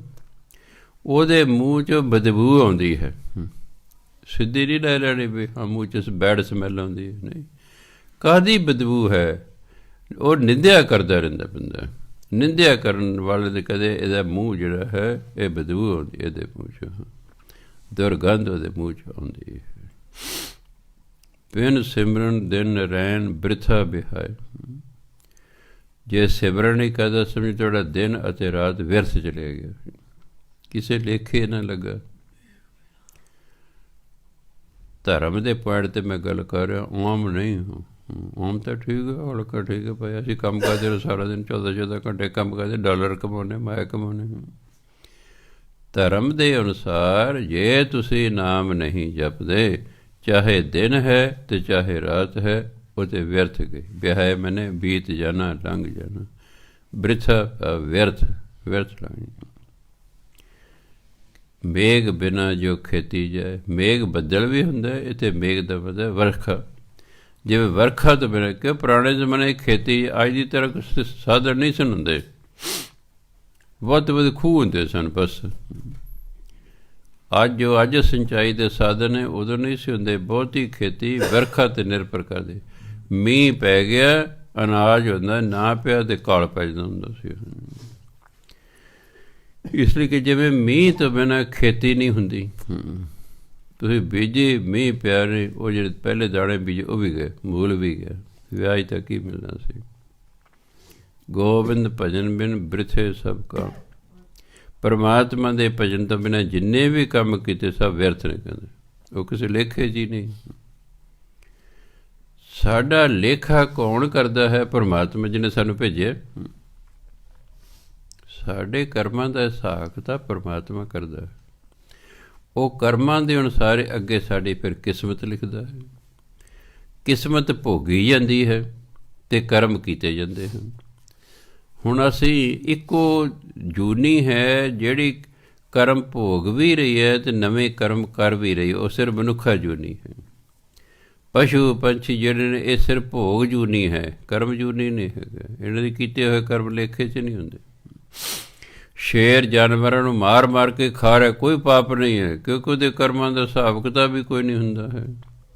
ਇਹ ਤਾਂ ਮਨੁੱਖ ਦੇ ਕਰਮਾਂ ਦਾ ਹਿਸਾਬ ਕਿਤਾਬ ਹੁੰਦਾ, ਕੀ ਚੰਗਾ ਕੀਤਾ ਅਤੇ ਕੀ ਇਹਨੇ ਮੰਦਾ ਕੀਤਾ। ਸੋ ਕਦੇ ਗੋਬਿੰਦ ਭਜਨ ਬਿਨ ਬ੍ਰਿਥੇ ਸਭ ਕੰਮ। ਜਿੰਨੇ ਵੀ ਕੰਮ ਮਨੁੱਖ ਕਰ ਰਿਹਾ ਸਭ ਕਹਿੰਦੇ ਵਿਅਰਥ ਨੇ, ਜੇ ਉਹ ਭਜਨ ਬੰਦਗੀ ਨਹੀਂ ਕਰਦਾ ਤੇ। ਸੋ ਯਾਦ ਰੱਖਣਾ, ਕੰਮ ਤਾਂ ਸੰਸਾਰ ਦੇ ਕਰਨੇ ਨੇ, ਪਰ ਨਾਮ ਜਪਦੇ ਹੋਏ ਕਰਨੇ ਨੇ, ਨਾਸਤਕ ਬਣ ਕੇ ਨਹੀਂ ਕਰਨੇ। ਨਾਮ ਜਪਣਾ, ਕੰਮ ਤੇ ਕਰਨੇ ਹੀ ਕਰਨੇ। ਕੋਈ ਖੇਤੀ ਕਰ ਰਿਹਾ, ਕੋਈ ਦਿਹਾੜੀ ਕਰ ਰਿਹਾ, ਕੋਈ ਨੌਕਰੀ ਕਰ ਰਿਹਾ, ਕੋਈ ਦੁਕਾਨਦਾਰੀ ਕਰ ਰਿਹਾ, ਕਰਮ ਤੇ ਕਰਨੇ। ਪਰ ਕਹਿੰਦੇ ਜੇ ਤੁਸੀਂ ਨਾਮ ਨਹੀਂ ਜਪਦੇ ਤਾਂ ਜਿਹੜੇ ਤੁਸੀਂ ਕਰਮ ਕਰ ਰਹੇ ਹੋ ਉਹ ਵਿਅਰਥ ਨੇ। ਕਿਵੇਂ ਵਿਅਰਥ ਨੇ? ਜਿਉਂ ਕਿਰਪਨ ਕੇ ਨਿਰਾਰਥ ਦਾਮ। ਕਿਰਪਨ ਕਦੇ ਕੰਜੂਸ ਨੂੰ, ਨਿਰਾਰਥ ਹੁੰਦਾ ਵਿਅਰਥ, ਦਾਮ ਹੁੰਦਾ ਪੈਸੇ। ਜਿਵੇਂ ਕੰਜੂਸ ਦੇ ਪੈਸੇ ਕੰਜੂਸ ਲਈ ਵਿਅਰਥ ਨੇ, ਉਹ ਵਰਤਦਾ ਹੀ ਨਹੀਂ, ਉਹ ਜੋੜਨ 'ਤੇ ਲੱਗਾ ਰਹਿੰਦਾ ਹੈ। ਕੰਜੂਸ ਕਹਿੰਦੇ ਉਹਨੂੰ ਨੇ। ਇੱਕ ਵਾਰੀ 3 ਕੰਜੂਸ ਬੈਠੇ, ਕਹਿੰਦੇ ਬਈ ਤੂੰ ਰੋਟੀ ਕਿਵੇਂ ਚੋਪੜਦਾ? ਕਹਿੰਦਾ ਮੈਂ ਨਾ ਰੋਟੀ ਦੇ ਪੁੱਠੇ ਪਾਸੇ ਚੋਪੜਦਾ, ਕਿ ਉਹ ਸਿੱਧੇ ਪਾਸੇ ਫੁੱਲੀ ਹੁੰਦੀ ਨਾ, ਉਹਦੇ ਜ਼ਿਆਦਾ ਘਿਓ ਲੱਗ ਜਾਂਦਾ, ਉਹਦੇ ਚੋਪੜਦਾ। ਅੱਛਾ। ਦੂਜਾ ਕਹਿੰਦਾ ਤੂੰ ਰੋਟੀ ਕਿਵੇਂ ਚੋਪੜਦਾ? ਕਹਿੰਦਾ ਮੈਂ ਤੀਲਾ ਘਿਓ 'ਚ ਡਬੋ ਲੈਂਦਾ, ਉਹ ਤੀਲੇ ਦਾ ਰੋਟੀ ਚੋਪੜਦਾ। ਤੀਜੇ ਨੇ ਕਹਿੰਦਾ ਤੂੰ ਰੋਟੀ ਕਿਵੇਂ ਚੋਪੜਦਾ? ਕਹਿੰਦਾ ਮੈਂ ਰੋਟੀ ਨਾ ਉਹ ਪੀਪੇ ਦੇ ਬਾਹਰਲੇ ਪਾਸੇ ਲਾ ਦਿੰਦਾ ਬਸ। ਇਹ ਕੰਜੂਸ ਨੇ। ਇਸ ਤਰ੍ਹਾਂ ਇਹ ਜਿਹੜੇ ਕੰਜੂਸ ਨੇ, ਕਿਰਪਨ ਨੇ, ਇਹਨਾਂ ਦਾ ਧਨ ਦੂਜੇ ਹੀ ਵਰਤਦੇ, ਇਹਨਾਂ ਲਈ ਧਨ ਹੋਇਆ ਜੈਸਾ ਨਾ ਹੋਇਆ, ਵਿਅਰਥ। ਤਨ ਤਨ ਤੇ ਜਨ ਜਿਹੇ ਕਟ ਬਸਿਓ ਹਰ ਨਾਮ। ਉਹ ਜਨ ਧਨ ਨੇ, ਧਨ ਨੇ ਜਿਨ੍ਹਾਂ ਦੇ ਹਿਰਦੇ 'ਚ ਪਰਮਾਤਮਾ ਦਾ ਨਾਮ ਵਸ ਜਾਂਦਾ। ਘਟ ਮੈਨੇ ਹਿਰਦਾ, ਜੇ ਜਿਨ੍ਹਾਂ ਦੇ ਘਟ ਸਰੀਰ ਵਿੱਚ ਬਸਿਓ ਹਰ ਨਾਮ, ਹਰੀ ਦਾ ਨਾਮ ਵਸ ਜਾਂਦਾ। ਜਿਨ੍ਹਾਂ ਦੇ ਹਿਰਦੇ 'ਚ ਪਰਮਾਤਮਾ ਦਾ ਨਾਮ ਵਸਦਾ, ਕਹਿੰਦੇ ਉਹ ਜਿਹੜੇ ਜੀਵ ਨੇ ਉਹ ਧਨ ਹਨ, ਉਹ ਧਨ ਹਨ, ਉਹ ਧਨਤਾ ਦੇ ਯੋਗ ਹਨ। ਨਾਨਕ ਤਾਕੈ ਬਲ ਬਲ ਜਾਉ। ਗੁਰੂ ਮਹਾਰਾਜ ਕਹਿੰਦੇ ਮੈਂ ਤਾਂ ਉਸ ਤੋਂ ਬਲਿਹਾਰ ਜਾਂਦਾ ਹਾਂ, ਮੈਂ ਉਹਨਾਂ ਤੋਂ ਬਲਿਹਾਰ ਜਾਂਦਾ ਹਾਂ ਜਿਹੜੇ ਪਰਮਾਤਮਾ ਦਾ ਨਾਮ ਜਪਦੇ ਨੇ, ਜਿਨ੍ਹਾਂ ਦੇ ਹਿਰਦੇ ਪਰਮਾਤਮਾ ਦਾ ਨਾਮ ਵਸ ਗਿਆ ਹੈ। ਅੱਗੇ ਕਹਿੰਦੇ ਰਹਿਤ ਅਵਰ ਕਛ ਅਵਰ ਕਮਾਵਤ। ਬਾਹਰੋਂ ਹੋਰ ਤਰ੍ਹਾਂ, ਅੰਦਰੋਂ ਹੋਰ ਤਰ੍ਹਾਂ ਹੈ। ਬਾਹਰੋਂ ਦੇਖਣ ਨੂੰ ਸਾਧ ਹੈ, ਸਾਊ ਹੈ, ਜੋਗੀ ਰੰਗ ਦੇ ਕੱਪੜੇ ਪਾ ਰਹੇ ਨੇ, ਚਿੱਟੇ ਕੱਪੜੇ ਪਾਏ ਹੋਏ ਨੇ, ਗੋਲ ਪੱਗ ਬਣੀ ਹੋਈ ਹੈ, ਚੋਲਾ ਪਾਇਆ ਹੋਇਆ ਹੈ। ਵਿਸ਼ੇਸ਼ ਪ੍ਰਕਾਰ ਦੇ ਧਾਰਮਿਕ ਬੰਦੇ ਦੇ ਕੱਪੜੇ ਆਮ ਲੋਕਾਂ ਨਾਲ ਵੱਖਰੇ ਹੁੰਦੇ ਨੇ। ਕੱਪੜਿਆਂ ਤੋਂ ਹੀ ਪਤਾ ਲੱਗਦਾ ਇਹ ਧਾਰਮਿਕ ਬੰਦਾ ਹੈ। ਸਭ ਤੋਂ ਪਹਿਲਾਂ ਠੱਗੀ ਧਰਮ 'ਚ ਸ਼ੁਰੂ ਹੋਈ ਸੀ। ਧਾਰਮਿਕ ਲੋਕਾਂ ਨੇ ਲੋਕਾਂ ਨੂੰ ਠੱਗਣਾ ਸ਼ੁਰੂ ਕੀਤਾ।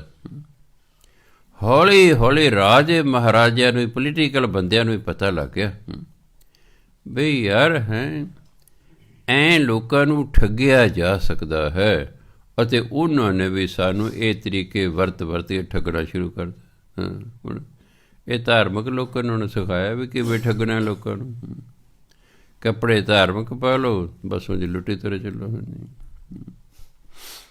ਸੋ ਤਾਂ ਗੁਰੂ ਮਹਾਰਾਜ ਕਹਿੰਦੇ ਰਹਿਤ ਅਵਰ ਕਛ ਅਵਰ ਕਮਾਵਤ। ਬਾਹਰਲੀ ਰਹਿਤਲ ਹੋਰ ਹੈ, ਅੰਦਰ ਕਰਮ ਹੋਰ ਨੇ। ਮਨ ਨਹੀਂ ਪ੍ਰੀਤ ਮੁੱਖੋਂ ਗੰਢ ਲਾਵਤ। ਮਨ 'ਚ ਰੱਬ ਨਾਲ ਪਿਆਰ ਹੀ ਨਹੀਂ ਹੈ, ਮੁੱਖੋਂ ਪਿਆਰ ਸ਼ੋ ਕਰਦਾ ਹੈ। ਮੁੱਖੋਂ ਇਸ ਤਰ੍ਹਾਂ ਗੱਲਾਂ ਕਰਦਾ ਜਿਵੇਂ ਮੇਰਾ ਰੱਬ ਨਾਲ ਕਦੇ ਬੜਾ ਪਿਆਰ ਹੁੰਦਾ ਹੈ। ਮੁੱਖੋਂ ਉਹਦੇ ਪਿਆਰ, ਮੁੱਖ ਨਾਲ ਉਹਦੇ ਨਾਲ ਪਿਆਰ ਦੀ ਗੱਲਾਂ ਕਰਦਾ, ਪਰ ਮਨ 'ਚ ਪਿਆਰ ਨਹੀਂ ਹੈ। ਜਾਣਨ ਹਾਰ ਪ੍ਰਭੂ ਪ੍ਰਵੀਨ। ਪ੍ਰਵੀਨ ਹੁੰਦਾ ਨਿਪੁੰਨ। ਪਰਮਾਤਮਾ ਸਭ ਕੁਝ ਜਾਣਦਾ ਹੈ, ਉਹ ਪ੍ਰਵੀਨ ਹੈ, ਉਹ ਨਿਪੁੰਨ ਹੈ, ਉਹ ਸਿਆਣਾ ਹੈ। ਉਹਨੂੰ ਪਤਾ ਹੈ ਇਹ ਅੰਦਰੋਂ ਕਿਹੋ ਜਿਹਾ, ਇਹ ਬਾਹਰੋਂ ਕਿਹੋ ਜਿਹਾ ਹੈ। ਆਮ ਲੋਕਾਂ ਨੂੰ ਕੀ ਪਤਾ ਕੋਈ ਕਿਹੋ ਜਿਹਾ, ਔਰ ਤਾਂ ਬਾਹਰੋਂ ਹੀ ਆਮ ਤੌਰ 'ਤੇ ਵੇਖਦੇ। ਤਾਂ ਹੀ ਕਹਿੰਦੇ ਰਾਹ ਪਿਆ ਜਾਣੀਏ ਜਾਂ ਵਾਹ ਪਿਆ ਜਾਣੀ। ਜਦੋਂ ਰਾਹ ਤੁਰਿਆ ਜਾਂਦਾ ਹੌਲੀ ਹੌਲੀ ਪਤਾ ਲੱਗ ਜਾਂਦਾ। 2-4 ਦਿਨ ਜੇ ਆਪਾਂ ਇਕੱਠਾ ਪੈਂਡਾ ਕਰੀਏ ਤਾਂ ਜਾਂ ਫਿਰ ਕਿਸੇ ਗੱਲ ਦੇ ਵਾਹ ਪੈ ਗਏ, ਫਿਰ ਪਤਾ ਲੱਗਦਾ ਕਿਹੋ ਜਿਹਾ ਬੰਦਾ ਹੈ।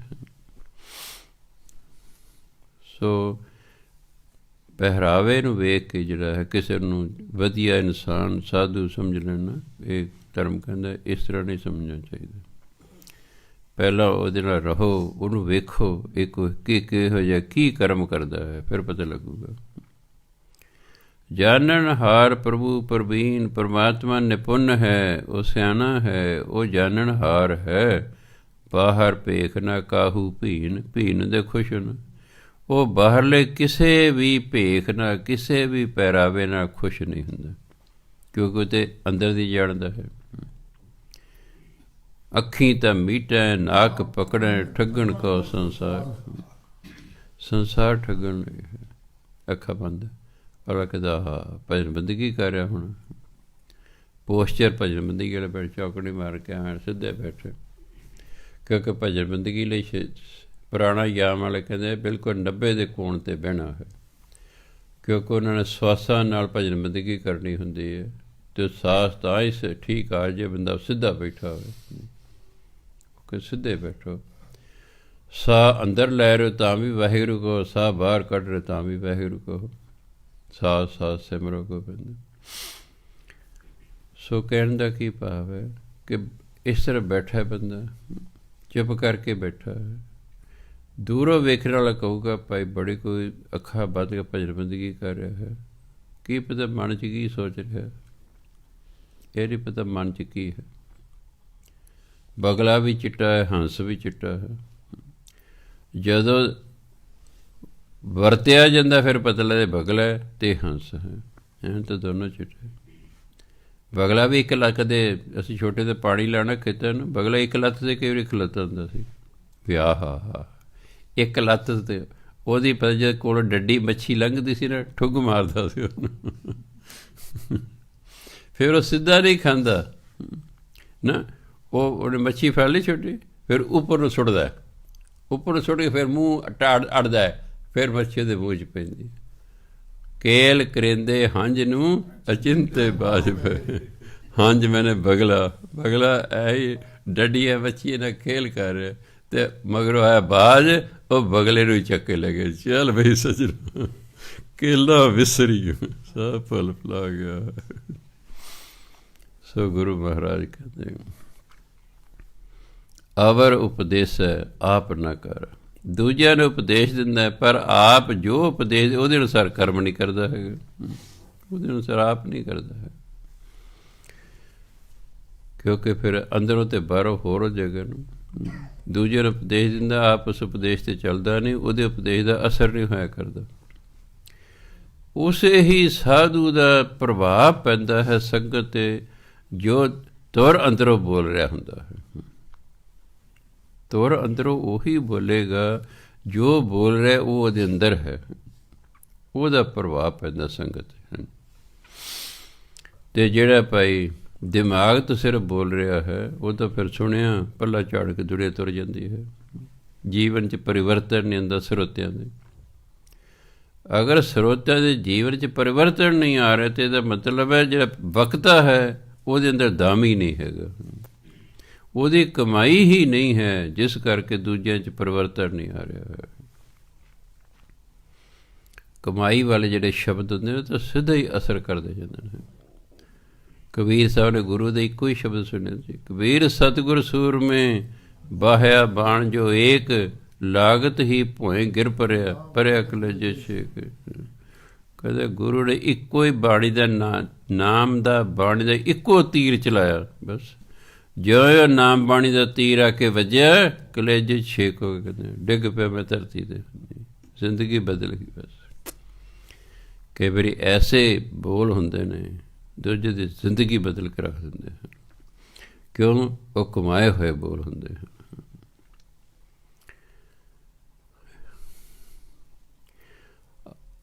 ਅਵਰ ਉਪਦੇਸੈ ਆਪ ਨਾ ਕਰੈ, ਆਵਤ ਜਾਵਤ ਜਨਮੈ ਮਰੈ। ਜਿਹੜਾ ਦੂਜਿਆਂ ਨੂੰ ਉਪਦੇਸ਼ ਕਰਦਾ ਰਹਿੰਦਾ ਅਤੇ ਆਪ ਉਸ ਉਪਦੇਸ਼ ਦੇ ਅਨੁਸਾਰ ਚੱਲਦਾ ਨਹੀਂ ਹੈ, ਉਹ ਤਾਂ ਇਸ ਸੰਸਾਰ 'ਤੇ ਆ ਰਿਹਾ ਹੈ, ਜਾ ਰਿਹਾ ਹੈ, ਜੰਮ ਰਿਹਾ, ਮਰ ਰਿਹਾ, ਉਹਦਾ ਜੰਮਣ ਮਰਨ ਦਾ ਚੱਕਰ ਬਣਿਆ ਰਹਿੰਦਾ ਹੈ, ਉਹਨੂੰ ਮੁਕਤੀ ਨਹੀਂ ਮਿਲਦੀ ਹੈਗੀ। ਜਿਸ ਕੈ ਅੰਤਰ ਬਸੈ ਨਿਰੰਕਾਰ, ਤਿਸ ਕੀ ਸੀਖ ਤਰੈ ਸੰਸਾਰ। ਜਿਹਦੇ ਅੰਦਰ ਪਰਮਾਤਮਾ ਵਸ ਜਾਂਦਾ, ਸੀਖ ਮੈਨੇ ਸਿੱਖਿਆ, ਉਹਦੀ ਸਿੱਖਿਆ ਨਾਲ ਸੰਸਾਰ ਦਾ ਭਾਰ ਉਤਾਰਾ ਹੋ ਜਾਂਦਾ ਹੈ, ਕਿਉਂਕਿ ਉਹਦੇ ਅੰਦਰ ਨਿਰੰਕਾਰ ਵਸ ਗਿਆ ਹੈ। ਉਹਦੇ ਬੋਲਾਂ ਦਾ ਸਿੱਧਾ ਹੀ ਫਿਰ ਅਸਰ ਹੁੰਦਾ ਹੈ। ਜਿਹੜਾ ਸੁਣਦਾ ਉਹ ਬਦਲਦਾ ਹੀ ਤੁਰਿਆ ਜਾਂਦਾ ਹੈ। ਸੀਖ ਮੈਨੇ ਸਿੱਖਿਆ, ਤਿਸ ਕੀ ਸੀਖ ਤਰੈ ਸੰਸਾਰ। ਉਹਦੀ ਸਿੱਖਿਆ ਸੁਣ ਕੇ ਸੰਸਾਰ ਤਰ ਜਾਂਦਾ ਹੈ। ਜੋ ਤੁਮ ਭਾਨੇ ਤਿਨ ਪ੍ਰਭ ਜਤਾ। ਭਾਨੇ ਮੈਨੇ ਚੰਗੇ ਲੱਗਦੇ ਹਨ। ਹੈ ਪਰਮਾਤਮਾ, ਜਿਹੜੇ ਤੈਨੂੰ ਚੰਗੇ ਲੱਗਦੇ ਹਨ ਤਿਨ ਪ੍ਰਭ ਜਤਾ, ਉਹੀ ਪਰਮਾਤਮਾ ਨੂੰ ਜਾਣ ਸਕਦੇ ਨੇ, ਕਿਉਂ ਪਰਮਾਤਮਾ ਦੀ ਕਿਰਪਾ ਕਰ ਦਿੰਦਾ ਹੈ। ਪ੍ਰਭੂ, ਜਿਹੜੇ ਤੈਨੂੰ ਚੰਗੇ ਲੱਗੇ ਉਹਨਾਂ ਨੂੰ ਹੀ ਪਰਮਾਤਮਾ ਮਿਲਿਆ। ਨਾਨਕ ਉਨ ਜਨ ਚਰਨ ਪ੍ਰਤ। ਗੁਰੂ ਮਹਾਰਾਜ ਕਹਿੰਦੇ ਅਸੀਂ ਇਹੋ ਜਿਹੇ ਜਨਾਂ ਦੇ ਚਰਨਾਂ 'ਤੇ ਆਪਣਾ ਮੱਥਾ ਟੇਕਦੇ ਹਾਂ। ਕਿਹਨਾਂ ਦੇ? ਜਿਨ੍ਹਾਂ ਦੇ ਅੰਦਰ ਪਰਮਾਤਮਾ ਵਸ ਗਿਆ ਹੈ, ਜਿਨ੍ਹਾਂ ਦੀ ਸਿੱਖਿਆ ਨਾਲ ਸੰਸਾਰ ਦਾ ਪਾਰ ਉਤਾਰਾ ਹੋ ਜਾਂਦਾ ਹੈ, ਜਿਹੜੇ ਪਰਮਾਤਮਾ ਨੂੰ ਚੰਗੇ ਰੱਖਦੇ ਹਨ, ਕਹਿੰਦੇ ਅਸੀਂ ਉਹਦੇ ਚਰਨਾਂ 'ਤੇ ਮੱਥਾ ਟੇਕਦੇ, ਚਰਨੀ ਲੱਗਦੇ ਹਾਂ। ਕਰੋ ਬੇਨਤੀ ਪਾਰ ਬ੍ਰਹਮ ਸਭ ਜਾਣੇ, ਆਪਣਾ ਕੀਆ ਆਪੇ ਮਨ। ਕਹਿੰਦੇ ਮੈਂ ਤੇ ਪਰਮਾਤਮਾ ਅੱਗੇ ਬੇਨਤੀ ਕਰਦਾ, ਕਿਉਂਕਿ ਸਭ ਕੁਝ ਜਾਣਦਾ ਹੈ, ਉਹ ਸਭ ਜਾਣਦਾ ਹੈ। ਆਪਣਾ ਕੀਆ ਆਪੇ ਮਨ, ਉਹਨੇ ਪਰਮਾਤਮਾ ਨੇ ਸਾਨੂੰ ਪੈਦਾ ਕੀਤਾ ਹੈ, ਇਸ ਲਈ ਉਹੀ ਸਾਡੀ ਗੱਲ ਨੂੰ ਮੰਨਦਾ ਹੈ। ਜੇ ਆਪਾਂ ਆਪਣੇ ਧੀ ਪੁੱਤ ਦੀ ਗੱਲ ਮੰਨ ਲੈਂਦੇ ਹਾਂ, ਉਹੀ ਆਦਰ ਮਾਣ ਦਿੰਦਾ ਹੈ। ਆਪੇ ਆਪ ਕਰਤ ਨਵੇਰਾ, ਜੋ ਵੀ ਸਾਡੇ ਕਰਮ ਨੇ ਉਹਨਾਂ ਦਾ ਨਵੇੜਾ ਪਰਮਾਤਮਾ ਆਪ ਹੀ ਕਰਦਾ ਹੈ। ਉਹ ਕਿਸੇ ਤੋਂ ਸਲਾਹ ਸਲੂਹ ਕੋਈ ਨਹੀਂ ਲੈਂਦਾ ਹੈਗਾ। ਕਿਸੇ ਦੂਰ ਜਨਾਬਤ, ਕਿਸੇ ਬੁਝਾਵਤ ਨੇਰਾ। ਕਿਸੇ ਨੂੰ ਐਂ ਲੱਗਦਾ ਪਰਮਾਤਮਾ ਦੂਰ ਹੈ, ਕਿਸੇ ਨੂੰ ਐਂ ਲੱਗਦਾ ਪਰਮਾਤਮਾ ਨੇੜੇ ਹੈ।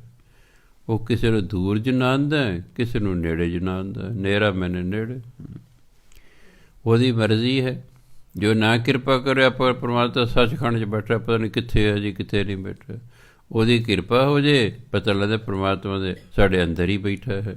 ਉਹ ਤਾਂ ਸਦਾ ਨਾਲ ਹੈ, ਉਹ ਤਾਂ ਸੰਗੀ ਹੈ, ਉਹ ਤਾਂ ਮਿੱਤਰ ਹੈ, ਉਹ ਤਾਂ ਸਾਡਾ ਬਾਪੂ ਹੈ, ਉਹ ਤਾਂ ਸਾਡੀ ਬੇਬੇ ਹੈ, ਉਹ ਤਾਂ ਸਾਡਾ ਭਰਾ ਹੈ, ਉਹ ਤਾਂ ਸਾਡਾ ਪੁੱਤਰ ਹੈ, ਉਹ ਤਾਂ ਸਾਡਾ ਮਿੱਤਰ। ਤੂੰ ਮੇਰਾ ਪਿਤਾ, ਤੂੰ ਹੈ ਮੇਰਾ ਮਾਤਾ, ਤੂੰ ਮੇਰਾ ਬੰਧਪ, ਤੂੰ ਮੇਰਾ ਭਰਾਤਾ, ਤੂੰ ਮੇਰਾ ਰਾਖਾ ਸਭਨੀ ਥਾਈ। ਤਾਂ ਭਉ ਕਿਹਾ ਕਾੜਾ ਜੀ। ਫਿਰ ਕਾਹਦੀ ਚਿੰਤਾ? ਨਾ ਕੋਈ ਡਰ ਨਾ ਚਿੰਤਾ, ਕਿਉਂਕਿ ਤੂੰ ਮੇਰਾ ਸਭ ਕੁਛ ਹੈ। ਉਪਾਵ ਸਿਆਣਪ ਸਗਲ ਤੇ ਰਹਿਤ। ਪਰਮਾਤਮਾ ਜਿਹੜਾ ਹੈ ਉਹ ਸਾਡੀਆਂ ਸਿਆਣਪਾਂ, ਸਾਡੇ ਉਪਾਵਾਂ ਤੋਂ ਉਹ ਤੇ ਰਹਿਤ ਹੈ। ਸਾਡੀ ਆਪਣੀ ਸਿਆਣਪਾਂ ਨਾਲ, ਆਪਣੇ ਉਪਾਅ ਨਾਲ ਪਰਮਾਤਮਾ ਨਹੀਂ ਮਿਲਦਾ, ਉਹ ਤਾਂ ਗੁਰੂ ਦੀ ਕਿਰਪਾ ਨਾਲ ਮਿਲਦਾ ਹੈ।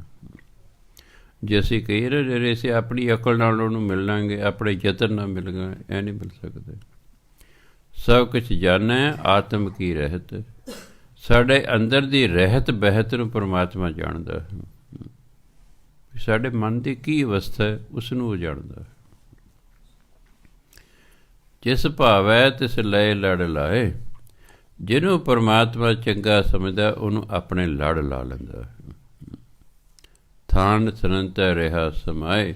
ਫਿਰ ਉਸ ਬੰਦੇ ਨੂੰ ਸੋਝੀ ਹੁੰਦੀ ਕਿ ਸਭ ਥਾਵਾਂ 'ਤੇ ਪਰਮਾਤਮਾ ਵਸਦਾ। ਥਾਨ ਥਨੰਤਰ, ਥਨੰਤਰ ਥਾਨ ਅੰਤਰ, ਇੱਕ ਥਾਂ ਤੋਂ ਦੂਜੇ ਥਾਂ ਦੇ ਵਿੱਚ ਜਿਹੜਾ ਫਰਕ ਹੈ ਉੱਥੇ ਵੀ, ਭਾਵ ਸਭ ਥਾਂ 'ਤੇ। ਥਾਨ ਥਨੰਤਰ ਰਿਹਾ ਸਮਾਏ। ਸਮਾਏ ਮੈਨੇ ਵਸਦਾ ਹੈ, ਪਰਮਾਤਮਾ ਸਭ ਥਾਵਾਂ 'ਤੇ ਵਸਦਾ ਹੈ।